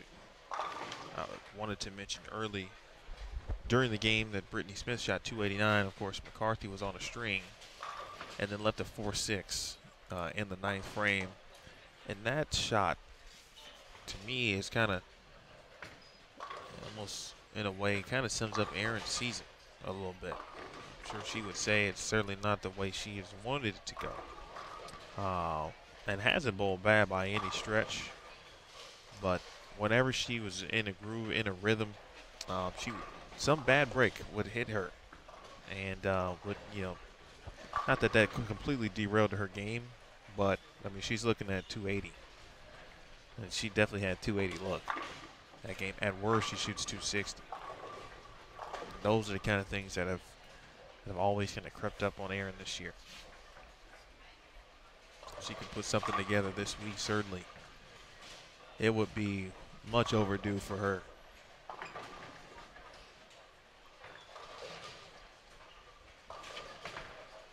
Yeah, I think there were definitely some big expectations coming into the season. Had the amazing performance at team trials, where she earned a spot at the World Cup coming up in a few months in Hermosillo, Mexico.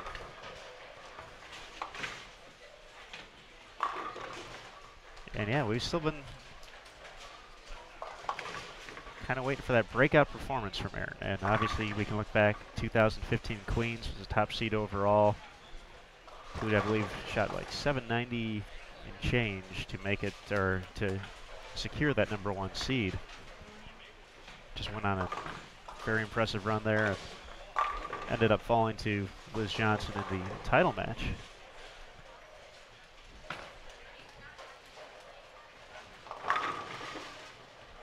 That is a stubborn 10-pin. Shame on it. Wow. Smith, I don't know if you've gone over the after 4 update for the B squad yet. You probably did. I have not. You have not. I have not refreshed. Well, Sandra Gungor would be leading the squad currently at +166. Her low game is 226. 68, 26, 35, 37. That's pretty consistent. Josie Barnes at one point had gone 240, 240, 240. Or 220, 240, 240, excuse me. Shot 179 in game 4. And Jelemar Beasley had the hot start. She shot 193 in game 4. She's at +145. She's finding some struggles. A few pairs to our right. Has struck every time on the right lane and has opened every time on the left. Through 6 frames. But getting back to Erin, not me, because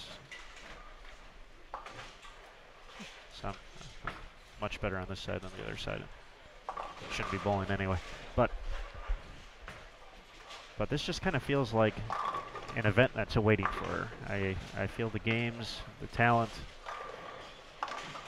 The U.S. Open is just, maybe it's this year, maybe it's not this year, but I feel this tournament just has her name written on it, and it's going to come together one of these years, and it's going to be top seed Erin McCarthy.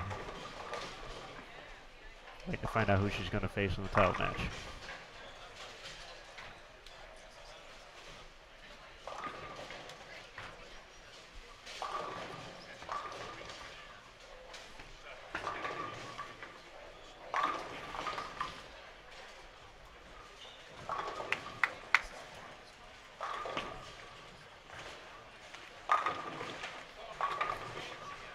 So we'll now watch our tournament leader, now that we know it.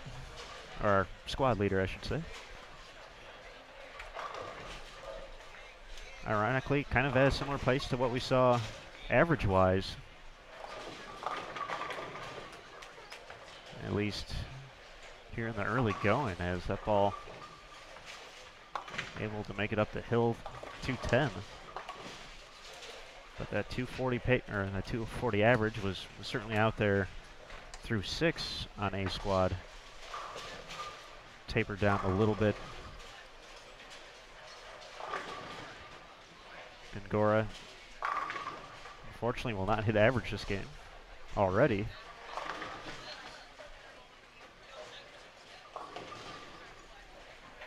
But just one of the ebbs and flows of the U.S. Open. Yeah, I think she's kind of in that zone or area where you would think, you know, and first of all, I'm no expert, so. But when you do that, nice cover, by the way. that's a champion type frame. right there. Nonetheless, when she's playing, it looks like just a simple, hey, I went high, and let's move like a 2-and-1 or something like that. And then you can kind of get into that wiggle spot down lane. And I'm not sure, could have been a good shot. Maybe she missed in. Who knows? But if we see other players kind of in that area too and have the same results, that's when, to me, it gets a little bit more tricky because you have to ask yourself, well, where do I move? And we talked about it for her, for example, in regards to utilizing her ball speed. Sometimes that's not always the way. There's some hold there, though. As Jackie Carbonetto, she didn't like it, maybe a touch in, and able to lose just a 4-pin.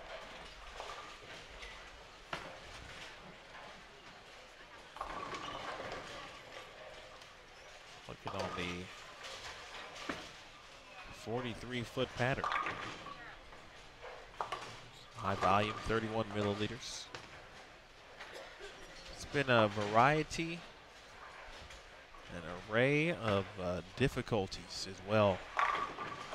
These lane conditions this year on the PWBA Tour have certainly kept the players guessing, on their toes, really unsure what to expect. I think week to week, which keeps the intrigue up, and a lot of players had to make sure as the season was going on and they're encountering some different patterns that perhaps they hadn't prior to. What to work on, how to stay sharp, where the deficiencies might be in their game. And so it kind of created a different level of awareness for players in regards to their physical games. And then, of course, the mental capacity that goes along with that because of the challenging lane conditions. Many also bettering themselves in that regard because they had to go through some difficult weeks. So, not gonna lie, some weeks were pretty tough. Some were a little less tough. No, not easy by any stretch. Not as tough.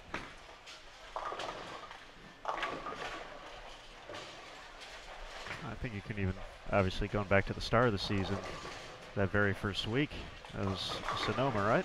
Sonoma essentially walking in, fresh off your Christmas break, if you will. Right into essentially a flat pattern,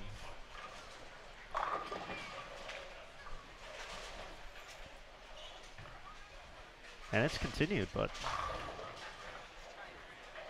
I think, as you said, that just kind of help push these players to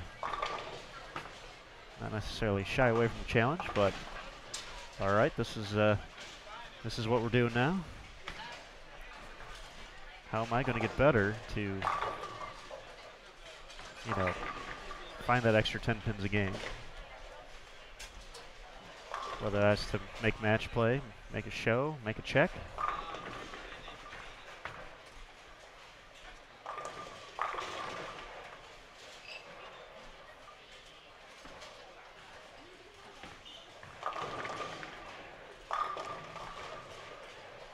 First double for Sandra Anderson.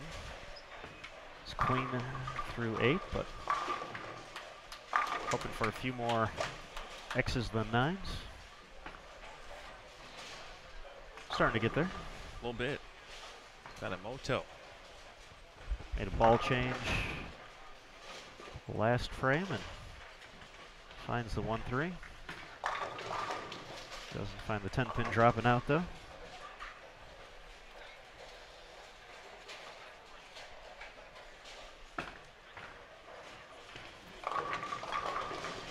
Aaron Ziprinsky. Aaron from Tinley Park, Illinois. South Burbs, Southwest Suburbs, Chicagoland.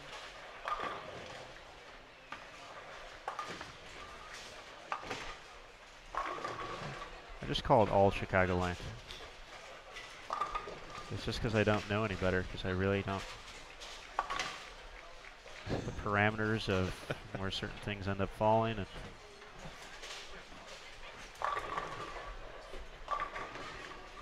which I'm sure right now is bothering you deeply on the inside. It's okay. Well, not too much, because I know exactly where Tinley Park is. So.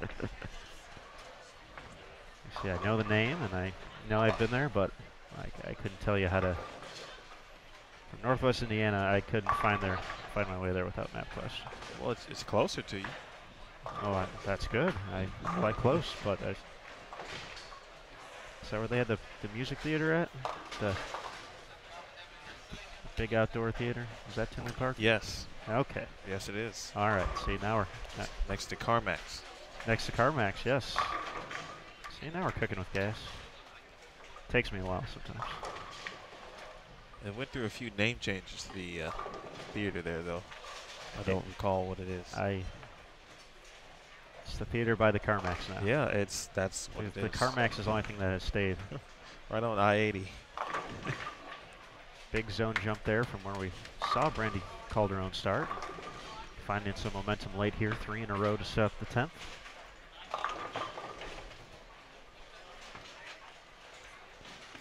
And we're in the latter portion of basically the second squad.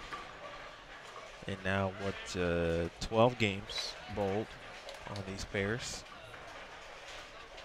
And no real significant jumps in regards to where they play on the lanes. Some players have been around 15, but I think that's more of it's their kind of natural A game, if you will. Whatever their rev rate and ball roll allows them to do normally, they were able to replicate that, but just in a different area.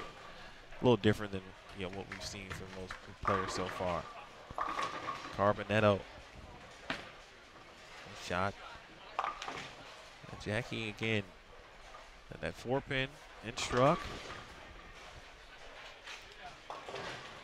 Wrapped a 10-pin. And then strike zone. Clean. Again, trying to put a couple doubles together. Angora off and open.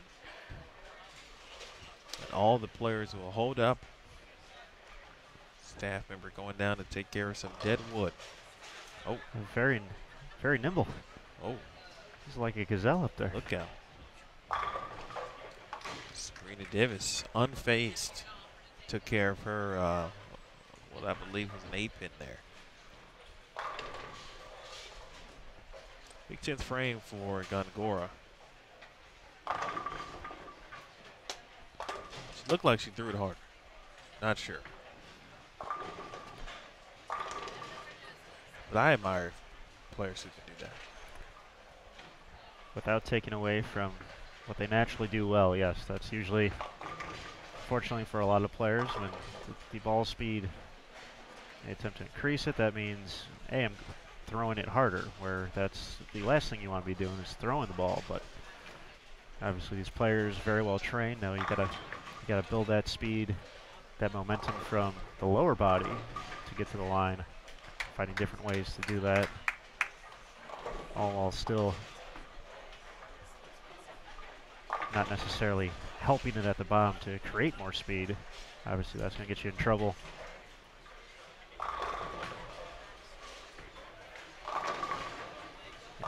Gives it the business for the double. Big double there and another one. Obviously she'd be even this game.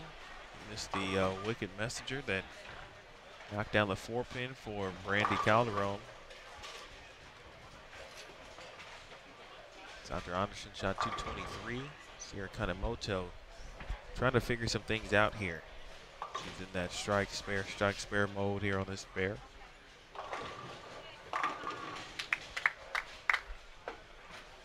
Nicely done there for Calderon.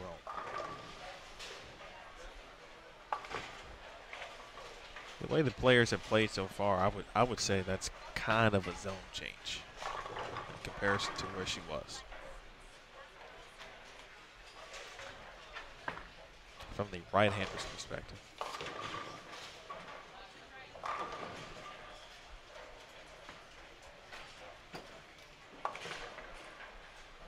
That's to be expected with the wear and tear on the lanes today. No re-oils. Easy day for the lane man. As Calderon finishes off. Last 6 for 220. Most importantly, no 8-pins. Somewhere, Mr. Garvey is smiling.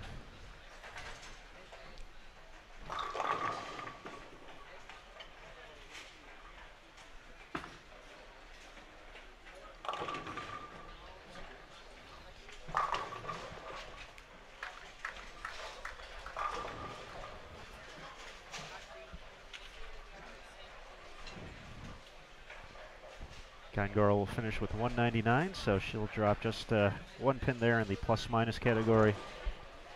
Sorry, at plus 166 now, 165. Another deadwood here.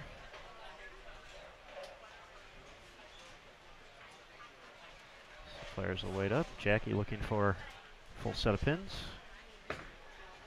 The great volunteers helping us out this week. Got quite a few rotated in and out.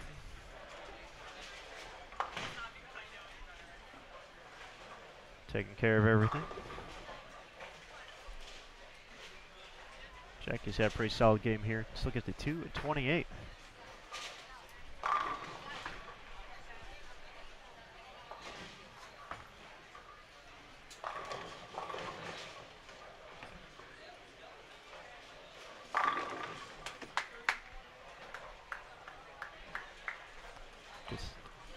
Gets it to push. First one in the 10th.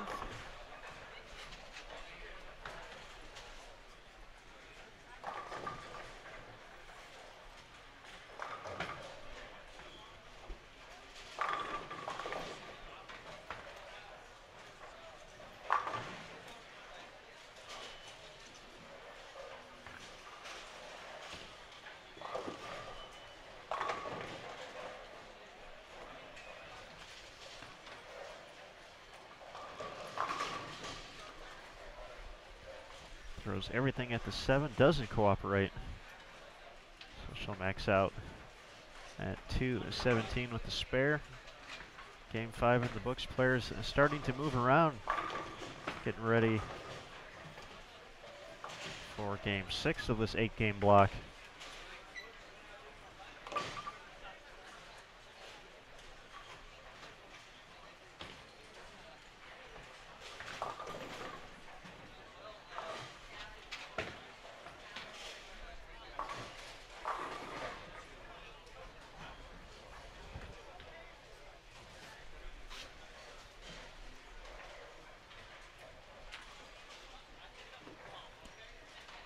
Well, Mr. Williams,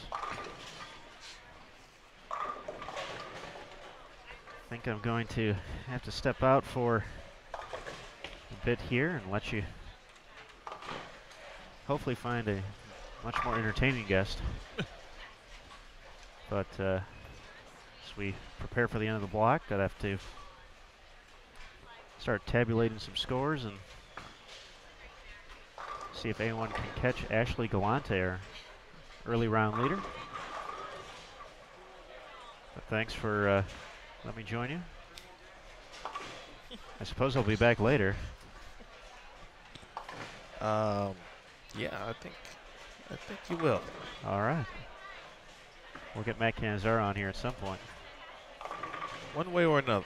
One way or another.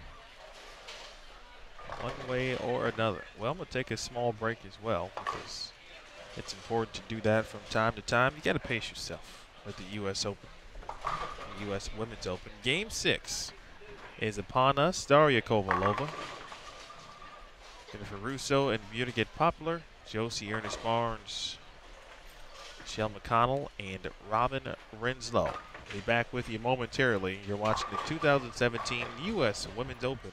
You're watching it live on Extra Frame.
Halfway through game 6 on our featured pairs.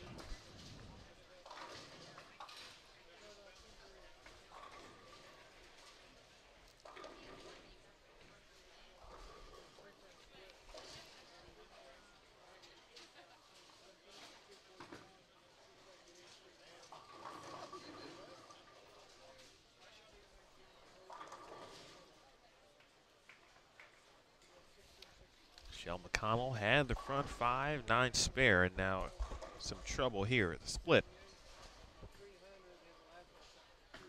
4, 6, 10.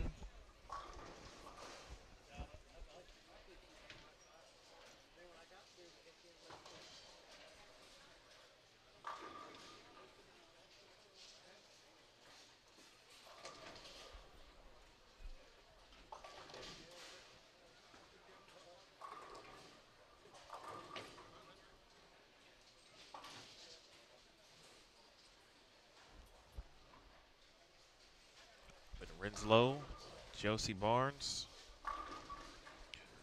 Here to get Poplar. Daria Kovalova and Jennifer Russo. Russo finished 13th, just missed match play in back-to-back events. At St. Pete and in Rochester.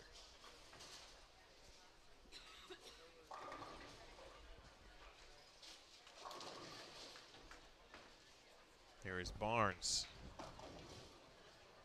Josie looking for a 5 in a row. Nice shot. Very clean through the front part of the lane. We've been talking about lanes and transitions and where players will be moving. That one clearly over 15. Off the hand of Barnes.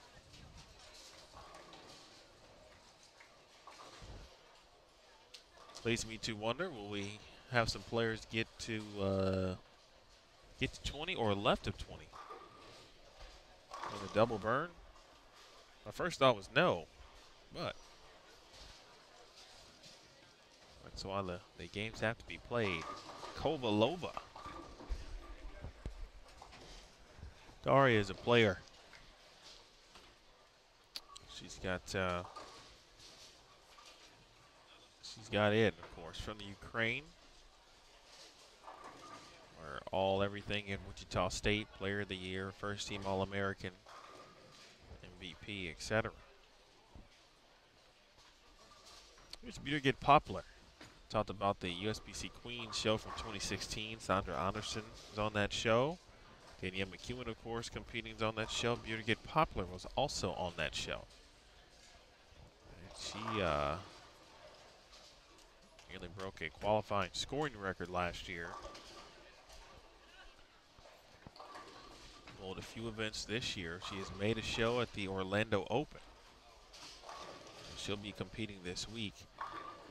And then last week, coming off a victory with Jason Sterner from the PBA Tour at the Striking Against Breast Cancer Mixed Doubles, the PBA PWBA event, of course also known as the Lucy in Houston, Texas.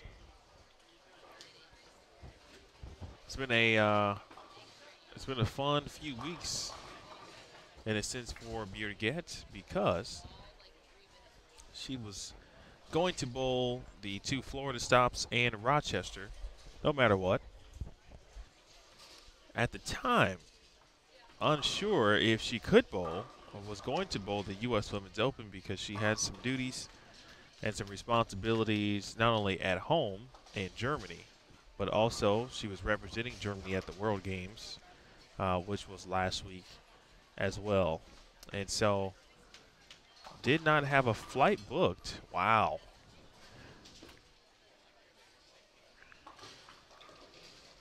I tell you, Josie Barnes had to have paid someone.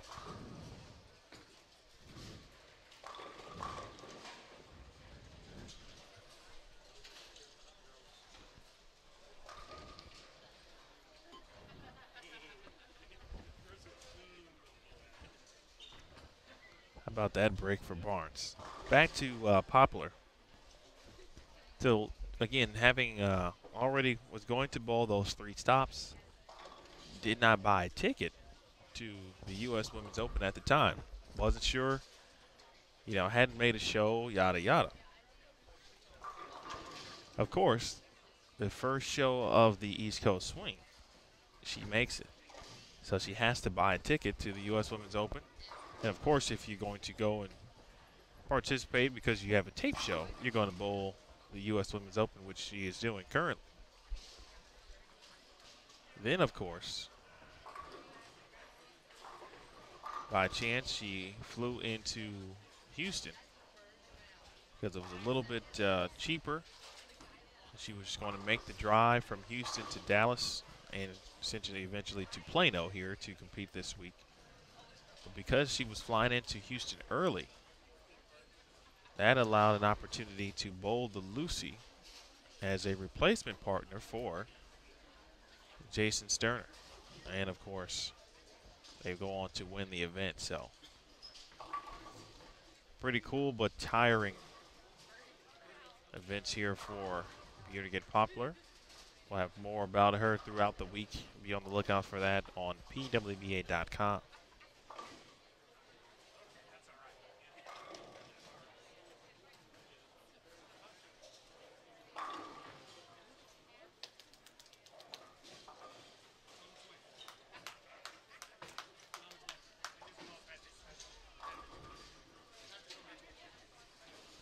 All right, first shot in the 10th, a good one there for McConnell.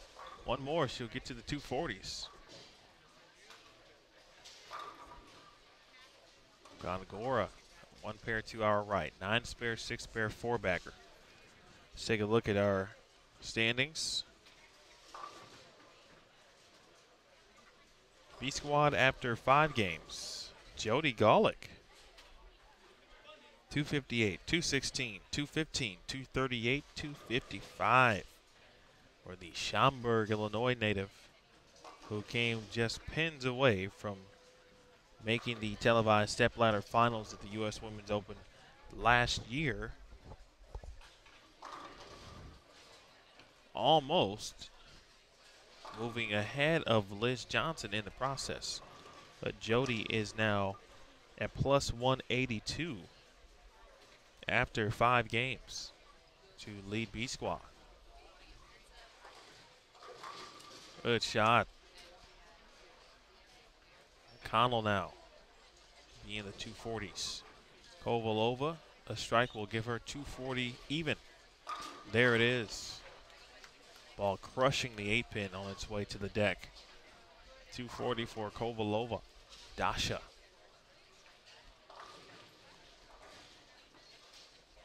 Wichita.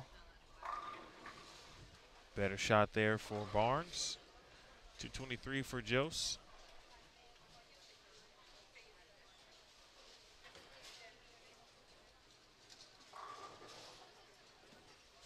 There is Bjerget. Oh. From a ball hitting the 8-pin from Kovalova. Poplar just did a complete blow-by there of the 9-pin.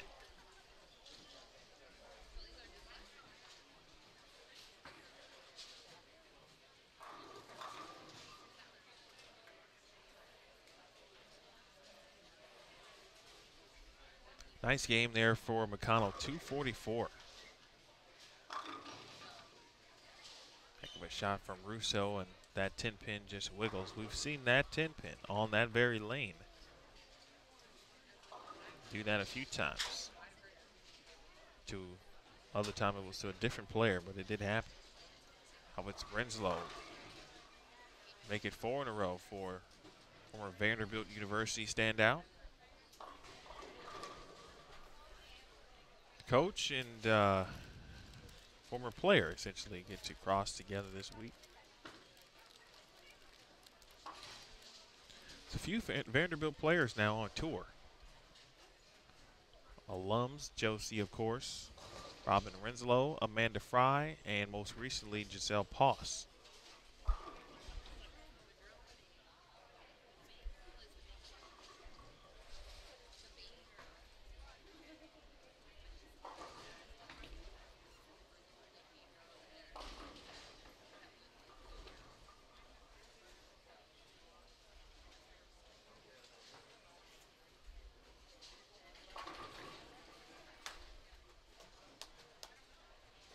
All right, that strike puts Robin in the 240s.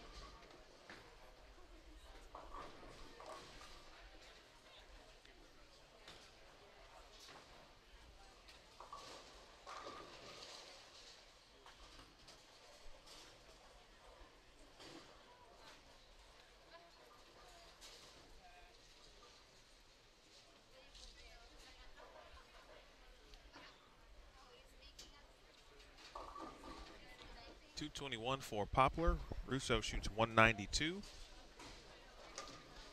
Give McConnell .244. Excuse me.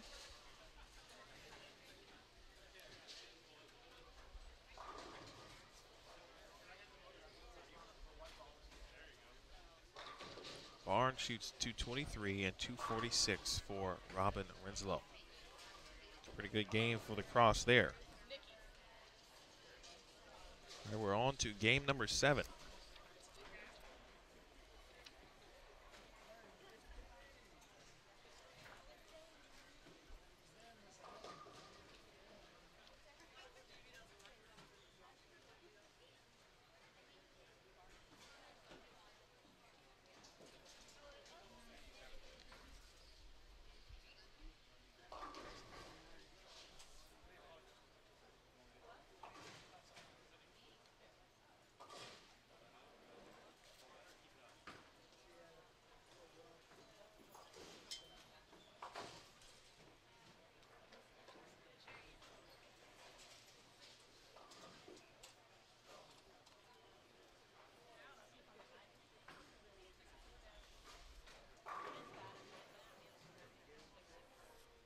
Speaking of Jody Golick, she'll be coming over to the featured pairs here pretty soon. She's on 23 and 24 for game 7, along with Kimmy Davidson and Juliana Franco, who has made 2 TV appearances this season.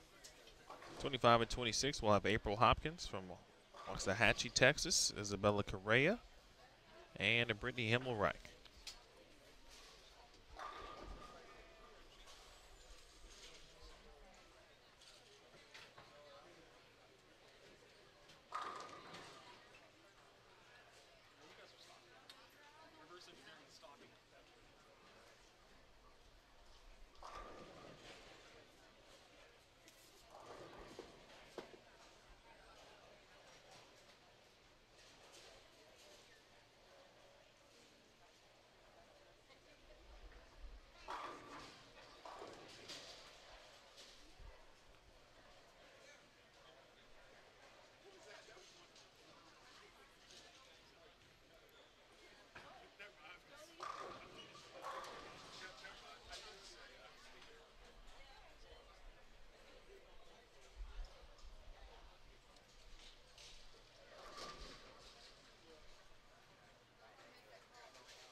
All right, names are in on 25 and 26. Names are in on 23 and 24. Now we're all set. We're ready to go here, game 7.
Another good shot there for Isabella Correa.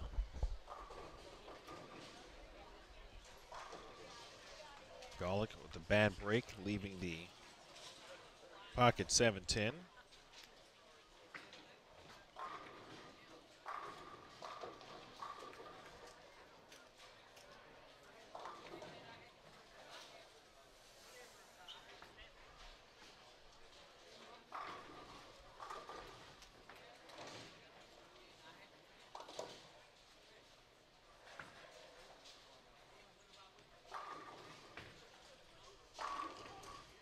There's Juliana Franco on a double. Franco qualified for the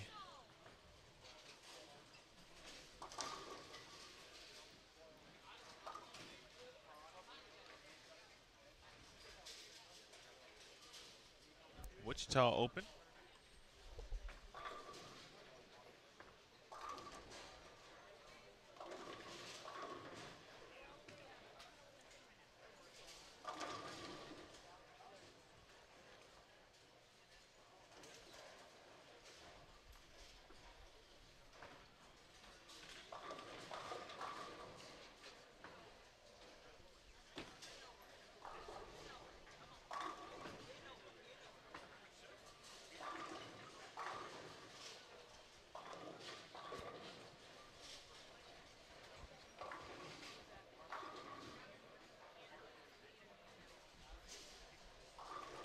Wichita and Detroit.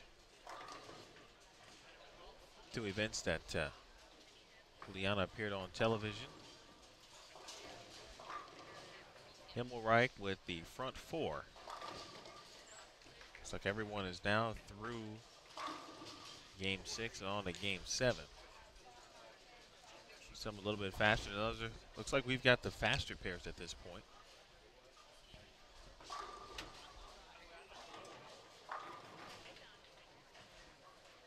Oh, 5 in a row for Brittany.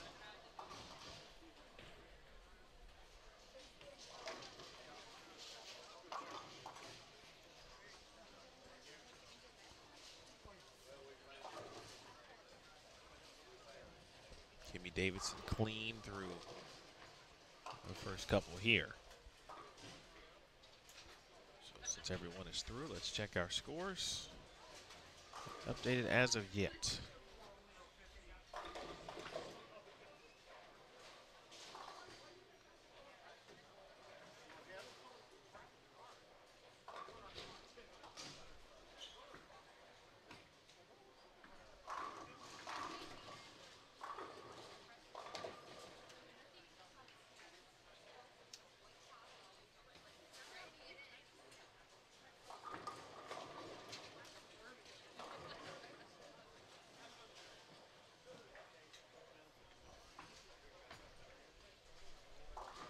If you're just joining us, you are watching game number 7. Game 7 of 8, B squad, round number 1. A squad competed this morning. Ashley Galante from Palm Harbor, Florida. Your leader at plus 217, Yenny Wegner. In second at plus 189, Deandra Asbady. In third at plus 183. After 5 games, after 5 games here in the B squad, Jody Golick's plus minus plus 182. She were to remain there. A nice shot there from Franco. She would be in fourth. A couple good scores from this B squad. Jen Higgins, who shot 300 today in the A squad, is at plus 181, currently in fifth.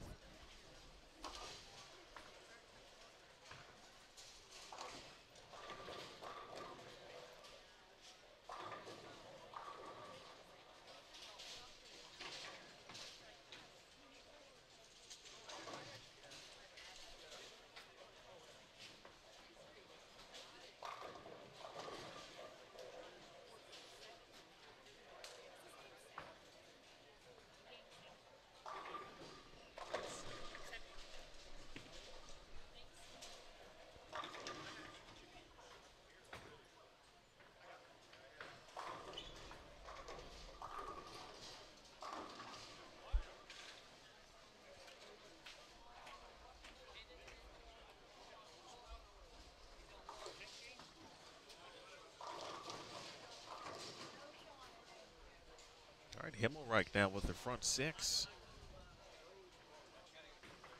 Brittany will be a great example in regards to where the moves might be as burn squad and double burn squad continues, because she can definitely go left to right, as you can see here.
All right, here's Himmelreich. Make it 7 in a row. Looks like a front 6 for Linda Barnes.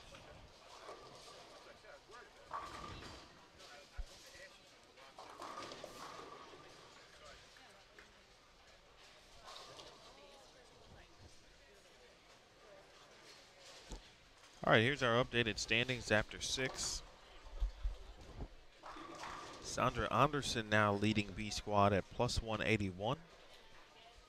Gongora would be second this squad at plus 172. That is Sandra Gongora. Cielo Restrepo would be third at plus 163. Jody Golick would be fourth at plus 154. And Josie Barnes would be fifth at plus 148.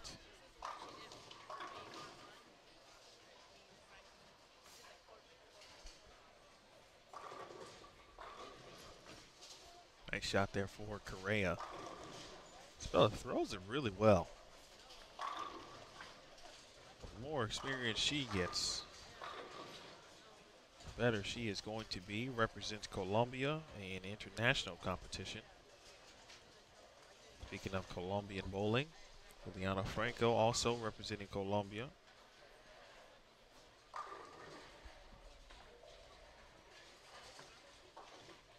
Correa spent a season, last season at Central Missouri.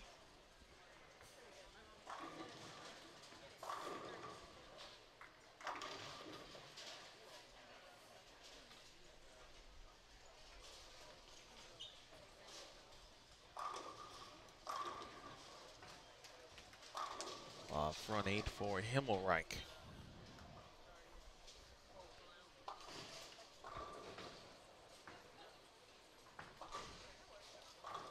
Linda Barnes is the front 7. Make it the front 8.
open frame in the ninth there for Hopkins. Juliana Franco set to step up in the ninth. Kimmy Davidson bowled collegiately as well. At Sam Houston State.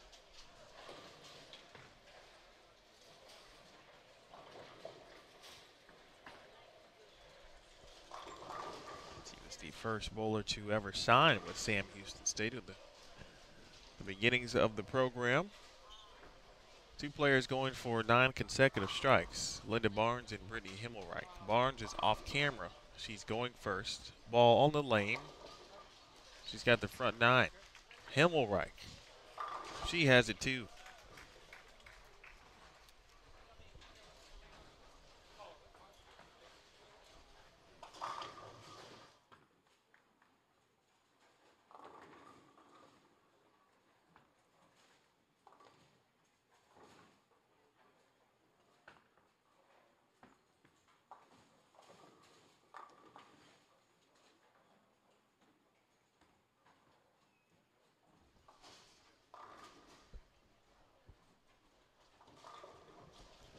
Aaron Smith is going to attempt to capture the potential 300 game by Linda Barnes. I'm going to do the same thing here with Brittany Himmelreich.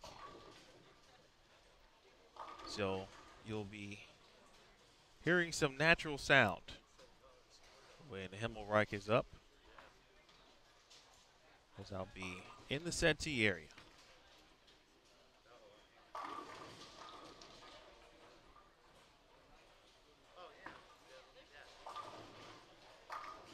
Spare there for Hopkins. Barnes up. 10th frame, first shot. Around lane 15.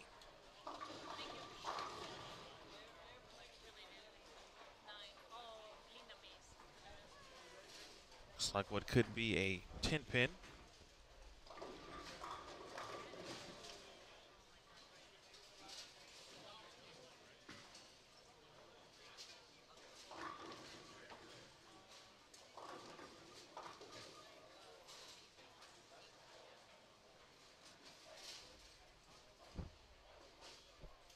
Kulick.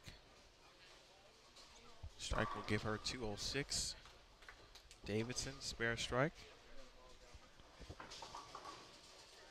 Will give her 210.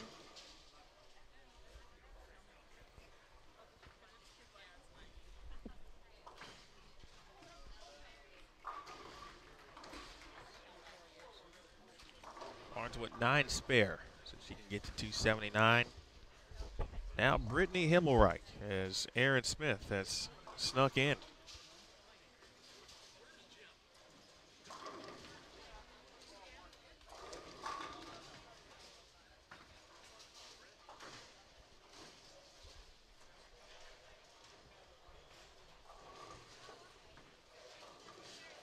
First shot, that is pure.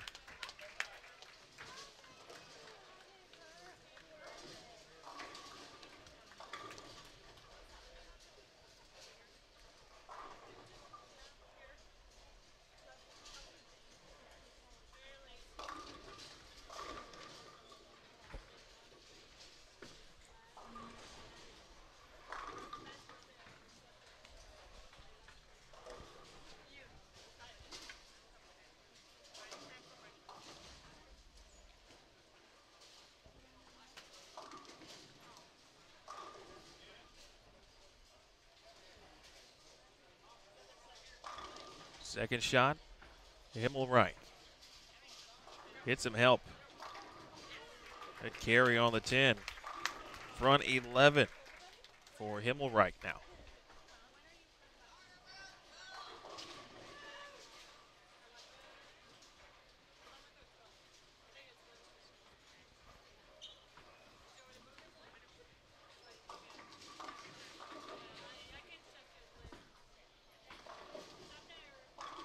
All right, final shot here.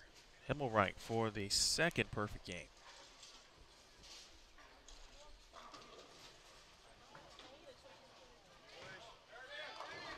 Carey.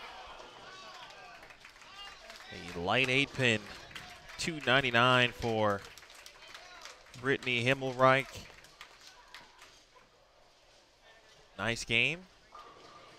That's the first $2.99.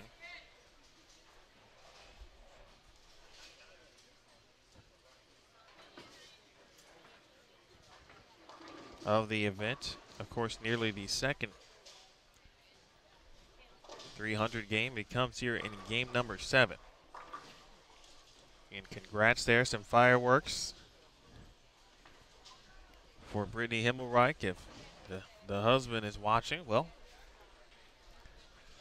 glad that happened here on the extra frame pair. And everyone back home representing Brittany's area of Pennsylvania.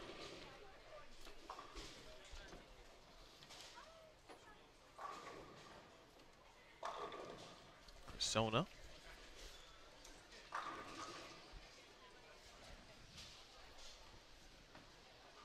And McCarthy had the front 7. An open frame in the 8th. Juliana Franco shot 234. Kulick 206. Amy Davidson 209 over on 23 and 24. All right, we're headed to the final frame. Or excuse me, the final game in our featured pairs.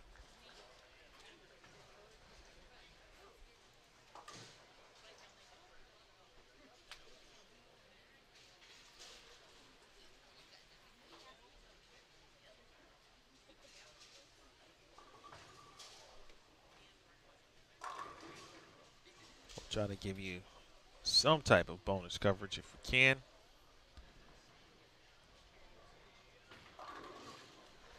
That is Brittany Smith. Shot 289 in game 3.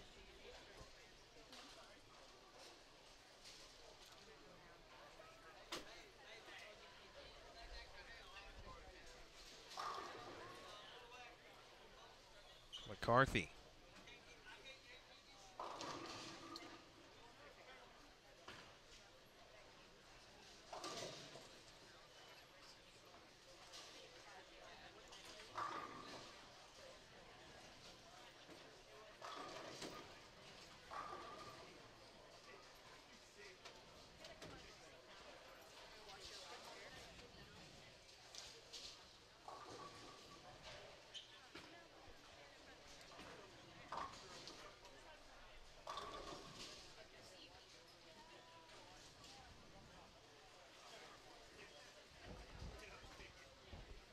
Aaron will go to the bag.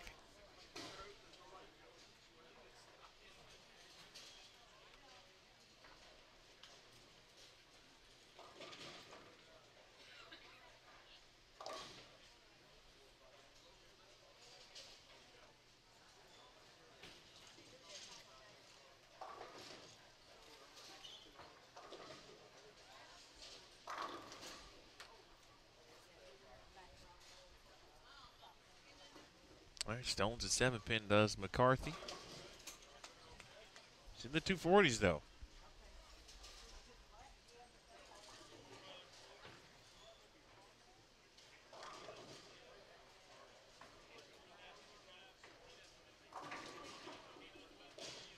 $241. 204 for Brittany Smith. And Jessica Peters. Finishing things up here. Jelemar Beasley, Stacy Dalt, and Linda Barnes will be on 23 and 24 for game 8.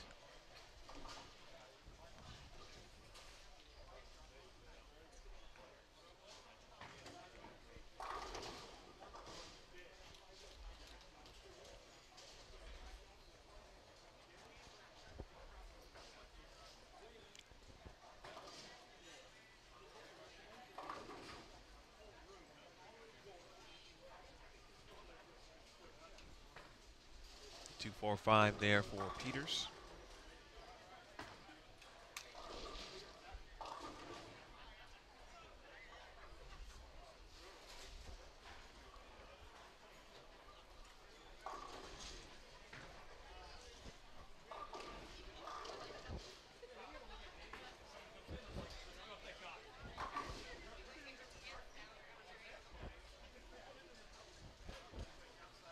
All right, 170 for Peters.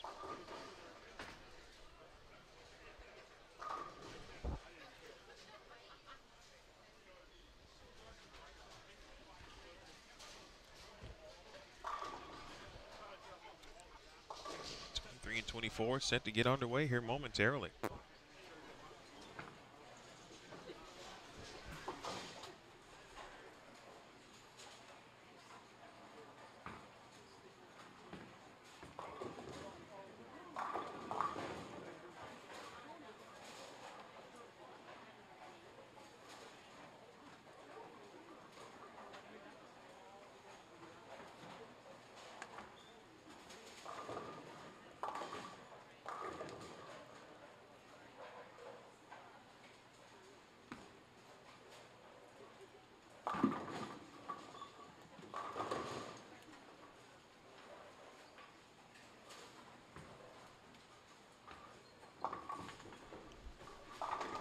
All right, folks, game 8 underway. And a special guest who needs no introduction.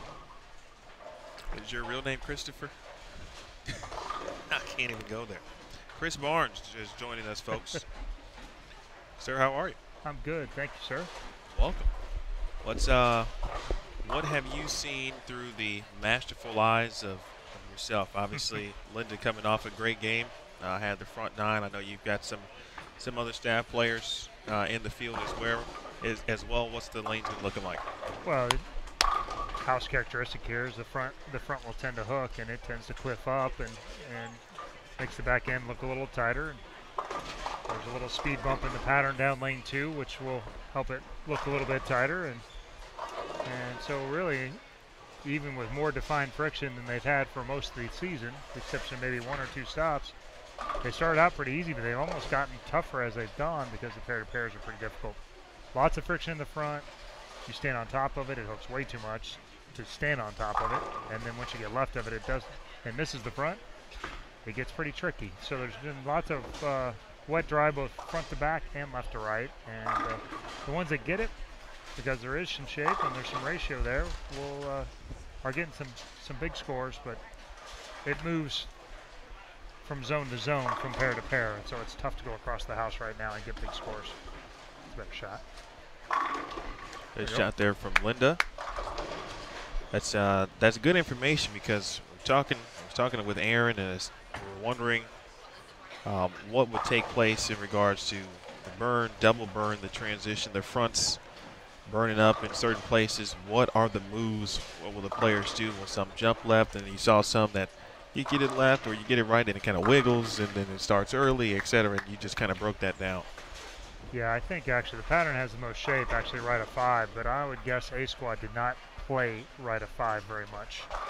And so, which changed pretty considerably how fast you got to the track, and the track's pretty dominant in this place. It's a Plano Super Bowl is a very high lineage center, both recreationally and league-based, and so this place does great business, and they get a lot. There's a lot of lines here, so track hooks a lot. And when the closer the angles got to the track, the less left you had, and the quicker they'd jump over it. In your mind and your opinion, not only, of course, as we watch Linda, but how do you foresee players not only adjusting but overcoming what the lanes are doing? You know, if you're coming in and about to bowl the C squad, you know, what are you looking for? Well, there was lots of things to chase there. I think 260 might have been the 4th or 5th best game that last game. And so I imagine there's some common characteristics. There wasn't that many of them down there in that low end. Those first couple pairs aren't great. Linda was fortunate not to be on one of those. And so I think most of them came from up on the high end, which earlier in the day I thought the high end looked like it was tougher. But I'm guessing everybody has moved in a little bit further, got away, and now you're into the house characteristic where the track is to the right of where they're playing versus to the left or in the middle of. Joined by Chris Barnes. Yes, that Chris Barnes. As he is watching his Hall of Fame wife, Linda, compete at the moment.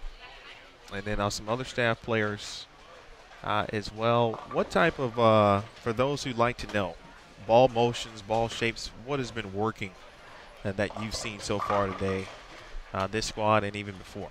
Bigger balls for our staff anyway. We got Alicia Henderson on the staff. She's a local Dallas. Very good player here. We got Robin Renslow and Linda,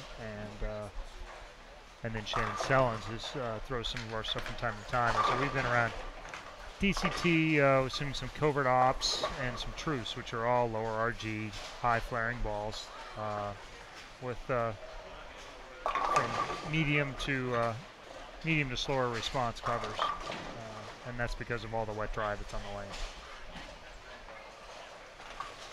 But that being said, one of the things I've always liked best about A, B, and C terms with no re-oils is you can't throw it one way and get through all of the blocks. You have to use some tools. It's not just about bowling balls. Whether you like it or not, you may have to throw it firm in the morning and to stay straighter.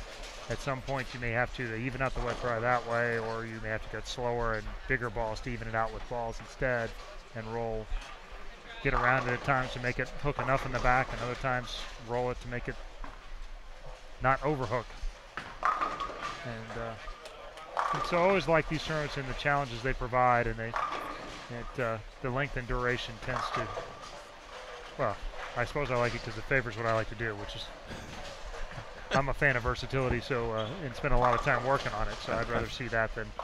Heard you got a few tools. Well, in the bag. You know, the older I get, the more I think I have. Is that how it works? Or the more I realize I don't have enough of them. That's probably more. It's probably closer. I mean, you're still 30. Yeah, in my mind. Go. Good shot. Of course, she's matched up pretty well now. That's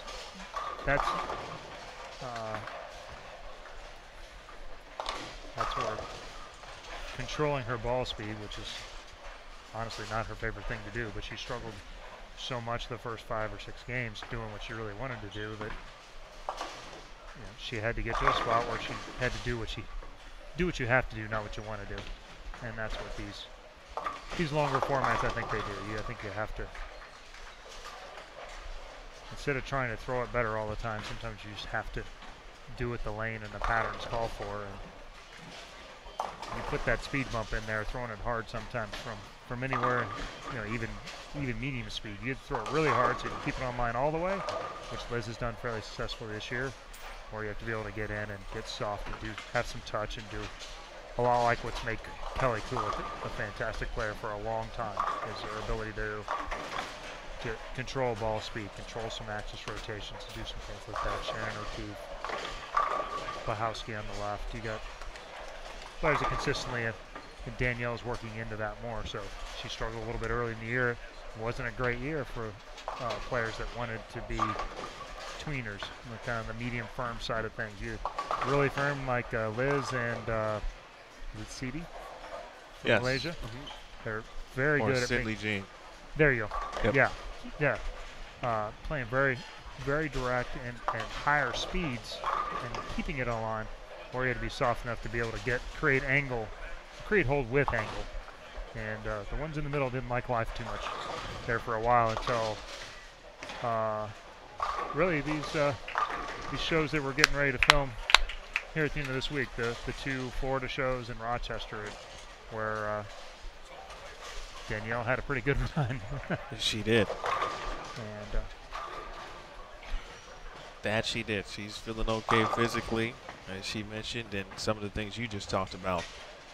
It's just matchups, and she's, in the big scheme of things, she's still really young, so she's still adding things all the time, and she's a hard worker, so she's going to keep getting better and better.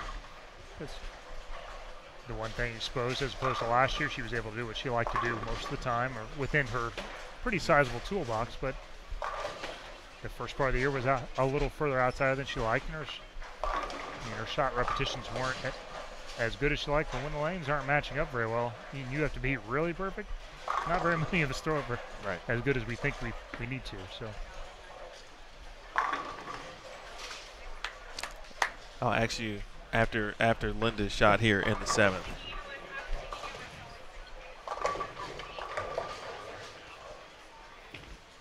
Good rhythm. course. How difficult in an event like this, long format, burn, double burn, and I ask this a lot because you try not to look ahead, but when there's so many other factors and things that you have to face, how difficult is it to navigate, take notes, or keep things in mind about, lanes and pair-to-pair when you kind of put all that together to be successful? I think one of the things that makes the U.S. Open the most exhausting week of the year is just that. As somebody who spends a lot of time planning and preparing for the worst and hoping for the best, that's why I asked you. is that there is an infinite number of possibilities, it seems, at times, and the more you roll, the more things kind of take shape, and the easier it gets to kind of predict, or the less variables there seems to be. Honestly, in a lot of respects, I kind of like the 8-ball thing because there's no more. I don't have to go through any more options in my head of which ones might come and play. Hey, that might be a little bit better, whether it's for me, for her, for Alicia.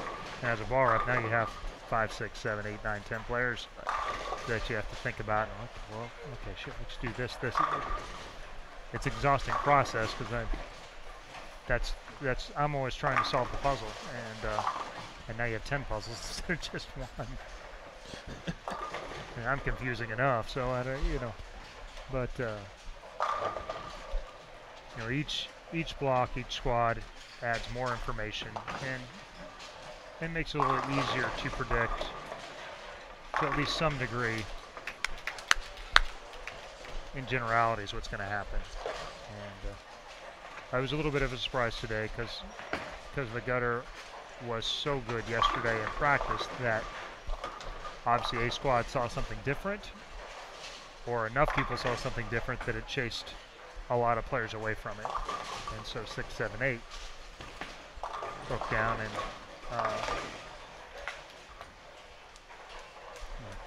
weren't necessarily ready, or in her head wasn't quite in the right place for that, and got caught a little bit. So other staff there, Alicia Ramos, throwing a covert ops as well, and so she's moved in a little bit a few games earlier. Higher ball speed player, lots of axis rotation as well. And then tomorrow, this squad can come in and go play 2-3 and change the scoring place completely for the rest of the day. And that was my next question. Or they may start at 10, and the scores will not be as high from now on. I mean, and we obviously don't know. Yeah. But when you guys kind of meet up as a staff, for example, it's hard to tell now, but you mentioned you thought A squad, based on practice, may do something, and it kind of didn't happen.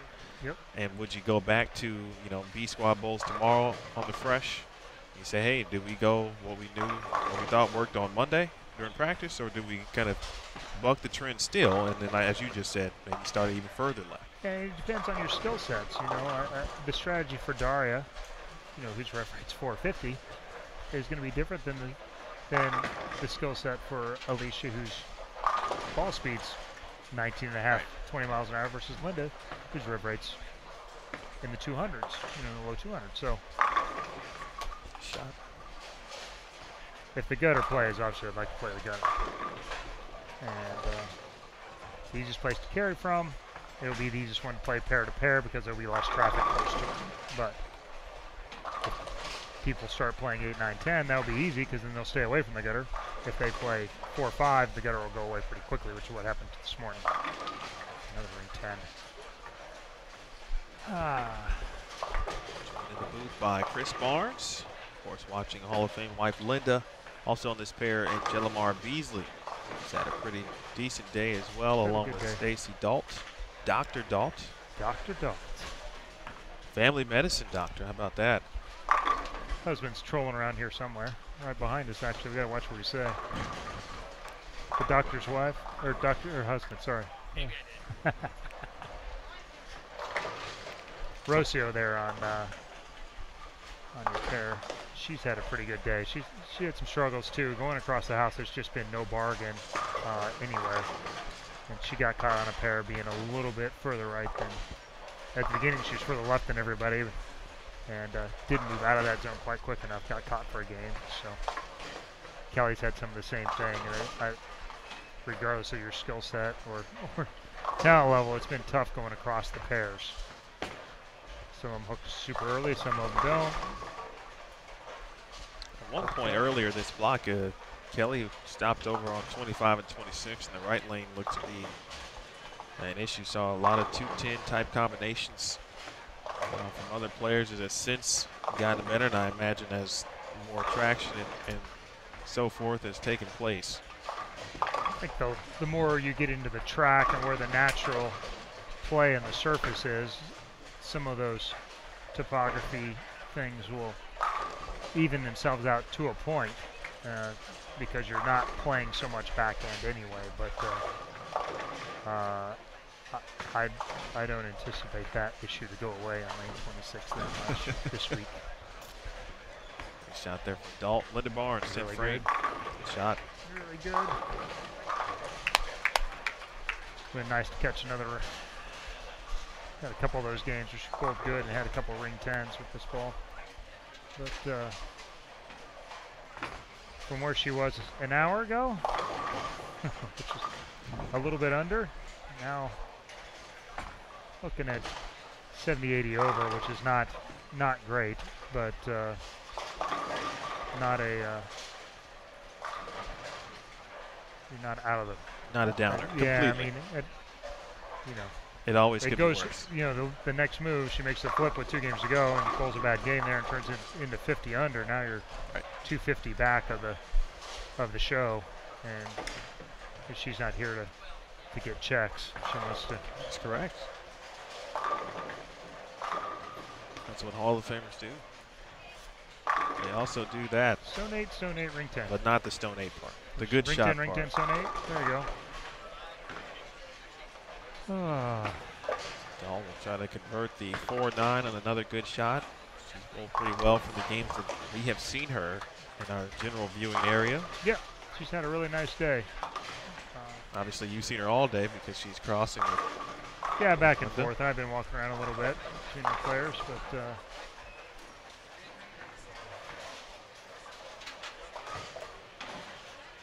yeah, plenty more extra frame coverage. Move it over a couple of pairs and see.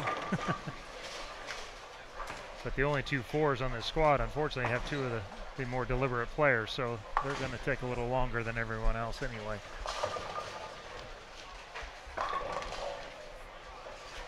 Nicole McDonald, Alicia Henderson, again Lucia Restrepo, and Sarah Minch on 25 and 26. 239 for Linda. Yeah, it's 239. It was better than the 270 last game.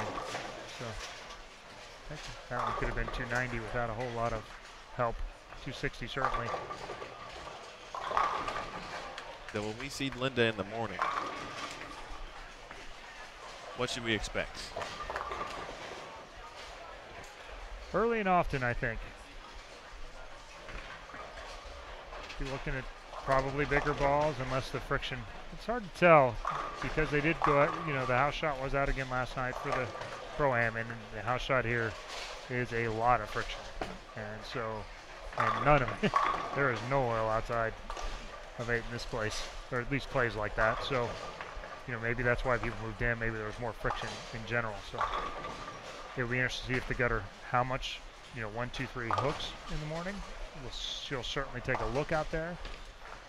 If that does not do the thing, I would anticipate probably similar to today. It would be, 5, 6, 7, 7, 8, 9-ish, and then the trick is going to be when you have to get to the track or not get to the track. The bucket's never a fun spare. I'm not sure what you pull on where you go, hey, I don't mind shooting that. You shoot it straight, can't get the 9-pin, you hook at it, you can't get the 5-pin. So That's never. It's never fun.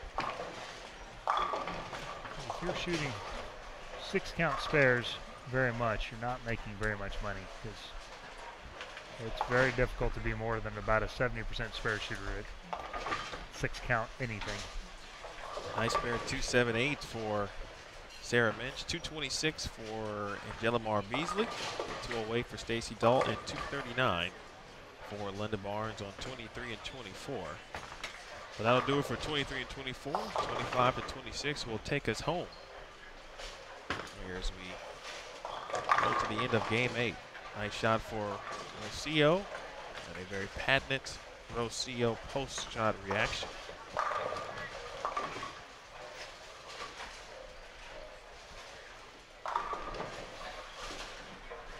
Update. Sandra Anderson 200 over. Bangora 189. Josie 186. Is that after 5 or 6? That's after Or 7. 7, I mean. That is after 7 games. It's updated. All right. Plus 205. Sandra Anderson now with a chance to take the overall lead, not just the squad lead. Typically that's what you would expect on a tournament where the patterns and the ratios are relatively low, even though by what they bowl on this year, it doesn't. It seems much easier than what they've been bowling on, but this is still less than 3 to 1 by far, and so.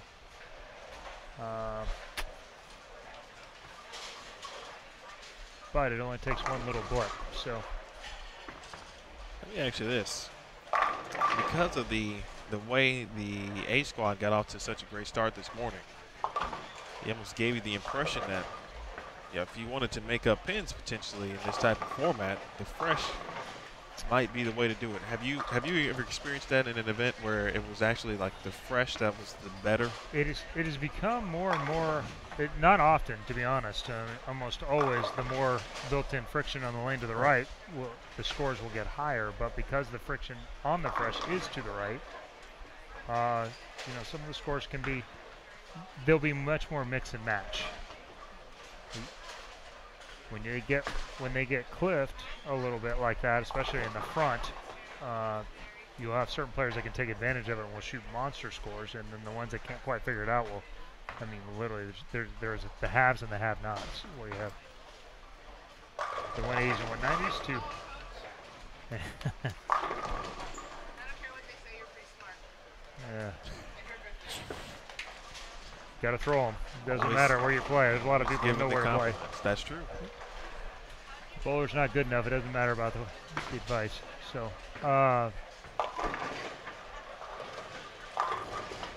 but because of that cliff, I think there'll be players average 220, 230 in B squad and C squad, but there'll be more players that also average 180, 190, 20. The in-between score will be tough to get to unless it's the up and down, the 230, 180, 210. Yeah, you won't see a lot of the middle. The ones that have it, because this is a good carrying house. So when you have it, you can put some scores together here for sure. One of the better scoring houses in the Metroplex. One of the better maintained houses as well, and you don't have rack issues here. You have really good. You've had great maintenance over the years, so kickback, all that kind of stuff. This is it's a building where big scores can be shot for sure, and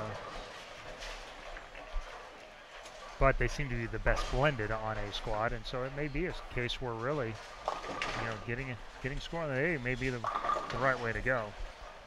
To see, it's going to be a little bit dependent on what happens in front of you. Maybe the biggest problem with it's always tricky when C squad starts out on the burn and gets all their pins up to the fresh squad, basically playing left. Whether they will actually move far enough right on the last day to do what they're supposed to do, and because if they all start at 12, B squad is the one that takes the brunt of that fall, and they won't be as well developed. They won't be as much hooked. C squad doesn't suffer so much because there's still 16 games of players bowling in the track, give or take. Not super deep, and so they may be a little bit deeper, but they'll still be a place to play.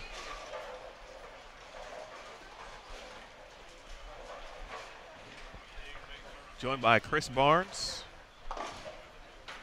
BBA superstar. Of course, in his second job, if you will, as a ball representative for 900 Global here on the PWBA Tour.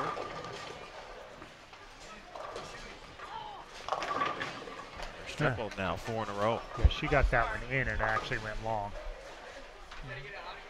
Almost. I think she was asking for it to hold, and then it almost went by all of it. So. Do you anticipate any C squad or anyone who will bowl in the double burn?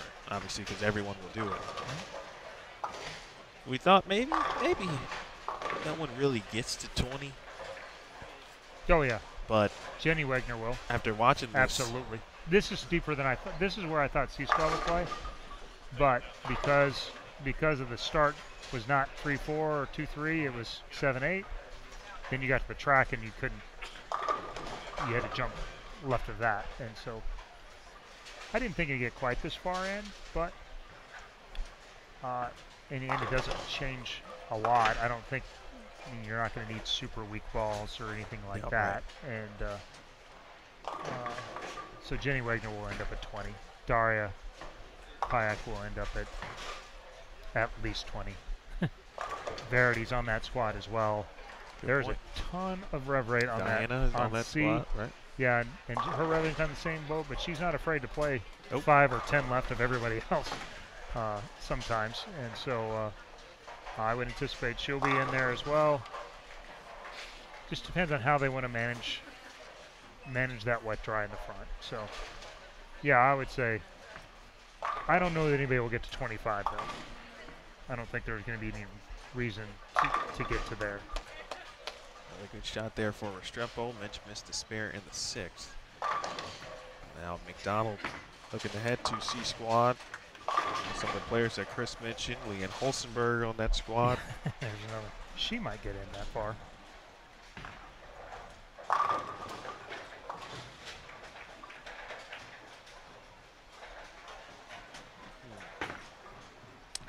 don't really see too many other.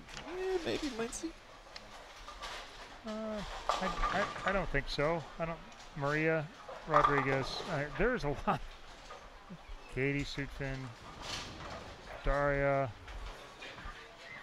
A lot of girls that don't mind moving left. Lindsay's not afraid to move in there as well. There's a lot of girls that like to play left.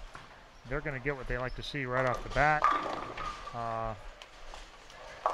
Again, managing the pair to pairs is going to be. It's just going to be tricky. It always is. And so,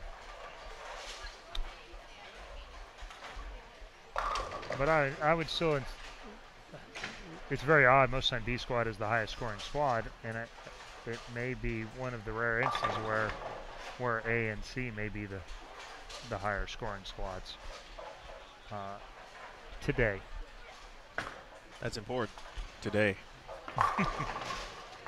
I'm absolutely certain of everything until the very next shot. Well, I'll tell you, over on 19 and 20, you have the potential for some scores to end the block well. Isabelle Holton from Sweden at the front 7, 9 spare. She's up in the 9th frame. And she'll leave a 3-pin. And Sabrina Divis, 4-bagger, 9 spare, 3-bagger. She can get to 279. Even Claire with an open has 235 left. Which, 9th and 10th right here in front of us. Rocio with a chance at 260 going through. She strikes out in 8th, 9th, and 10th. That was a little bit right at target. Now she's matched up her speed and rotation to the pattern, and now you're allowed a little bit of air roaming. For McDonald there in the 8th. Milt Williams Jr. again with Chris Barnes. Is there a favorite part to being kind of on the other side of the glass, if you will, when you're a representative, someone like yourself? Obviously, you mentioned that people know you as a bowler. You think you mentioned it. You're a puzzle, guy, and to have to do that for someone else. Only when it works, when you're with, the problem is there's basically one person happy every week. The winner. So, yeah, the winner. Correct. And other than that, everybody else is to a varying degree disappointed. And but on the rare occasion when you come up with an idea that they would not have done otherwise, that works and opens up their eyes to a possibility. In the end, you have maybe a half a dozen tools that you can use on fairly reliably out here. Then you can be pretty successful on a lot of different things, especially with all the balls that are available to you. So if you key up something that a player can start using and uses not only that given week, but that becomes one of their 3 or 4 or even 2 or 3 carry moves / late block, whatever thing that gets them out of jail and something they used to struggle on, it's pretty fun that way. And some of that has happened with Daria this year, not as much from myself, but from Steve Jacobs, our other ball rep. And she's obviously fantastic release, and her bowling IQ just keeps improving all the time. But she's figured out a couple of tricks now that she didn't like to play left before. Now she should be liking to play left, you would think. That's interesting. And yeah. So she's had to get better at it. He unlocked a couple of things for her, and he's given her some things that they're allowing her to take advantage of the part that should be her absolute strength. And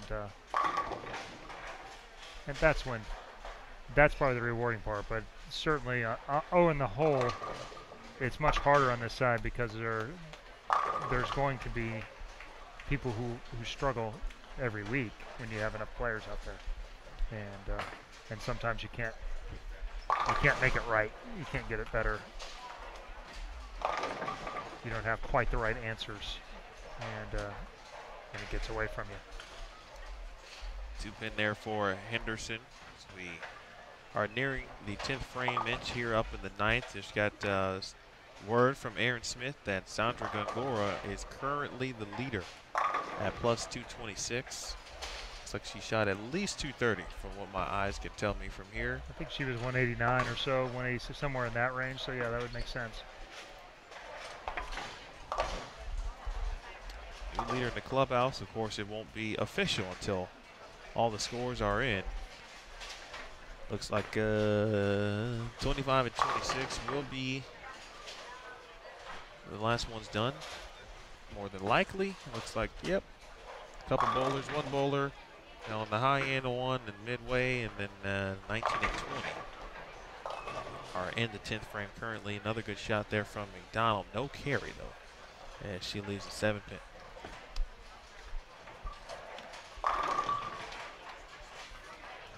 Claire over here to our left. Had a chance to strike out the 235, left an over the top 7. And not a particularly good break. That will not. I always hated ending the day on a shot like that. That wasn't Rocio's best one there. A little bit in between. Not quite far enough right to get it to hook off of it, and not far enough left to get it to push and save energy.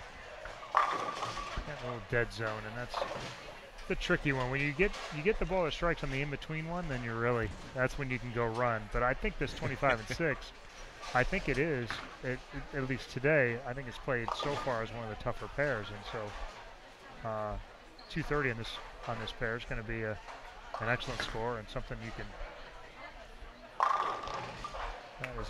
That's a plus game on the field. Hold on, ball. Well, 225 is still a plus game, but just not as much plus. That's a big swing there. Unforced error there from Rocio in the 10th frame. Donald. Pretty unexpected. She's made such big strides over the last 2 or 3 years out here. Obviously an excellent collegiate player ahead of time, but it's always a different thing going from college to against all the best. And the Team USA group that had been around for 5 or 6 years and been really competitive, with Shannon, Stephanie, Carol, they've just been good for a long time, and they were competition tough. And so proved out Kelly, Liz, that whole group. Yep. And the first year or two, they have dominated the shows, and now this group is really more than just peaking. They're taking away over that spots. Shot there in the 10th from Henderson. Robin Romeo, a Hall of Famer there, getting into the 230s. I think 234 to end the day. Pretty amazing. Still doing it and doing some good things, of course. It's one of my favorite records. most top 24s in a row. I don't know exactly. I think it's 89. Yeah, I think It's like so. 4 seasons of not missing a cut. That's pretty hard to do. I don't care what, where, how. And she's not doing it the way most people have the advantage, is because they have the most power. Right.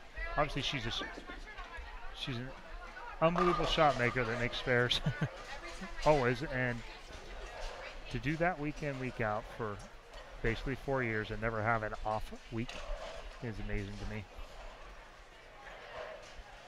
She shoots 234, 230 for Sabrina Davis, 215 Clara Guerrero, 258 Isabelle Holton. That was on 19 and 20. Alicia Henderson. Yeah, unfortunately no 10 pin there, so lots of strike spare, a couple early opens on that. She got caught on the other side. She got the tighter lane figured out, and the other lane better. So a few pairs in here like that. So it's a pleasure, Len. I Appreciate you letting me spend a little time in here. And thank you. It's a nice way to end the block as you hear the voice of Danielle Milligan. Turn the score sheets in.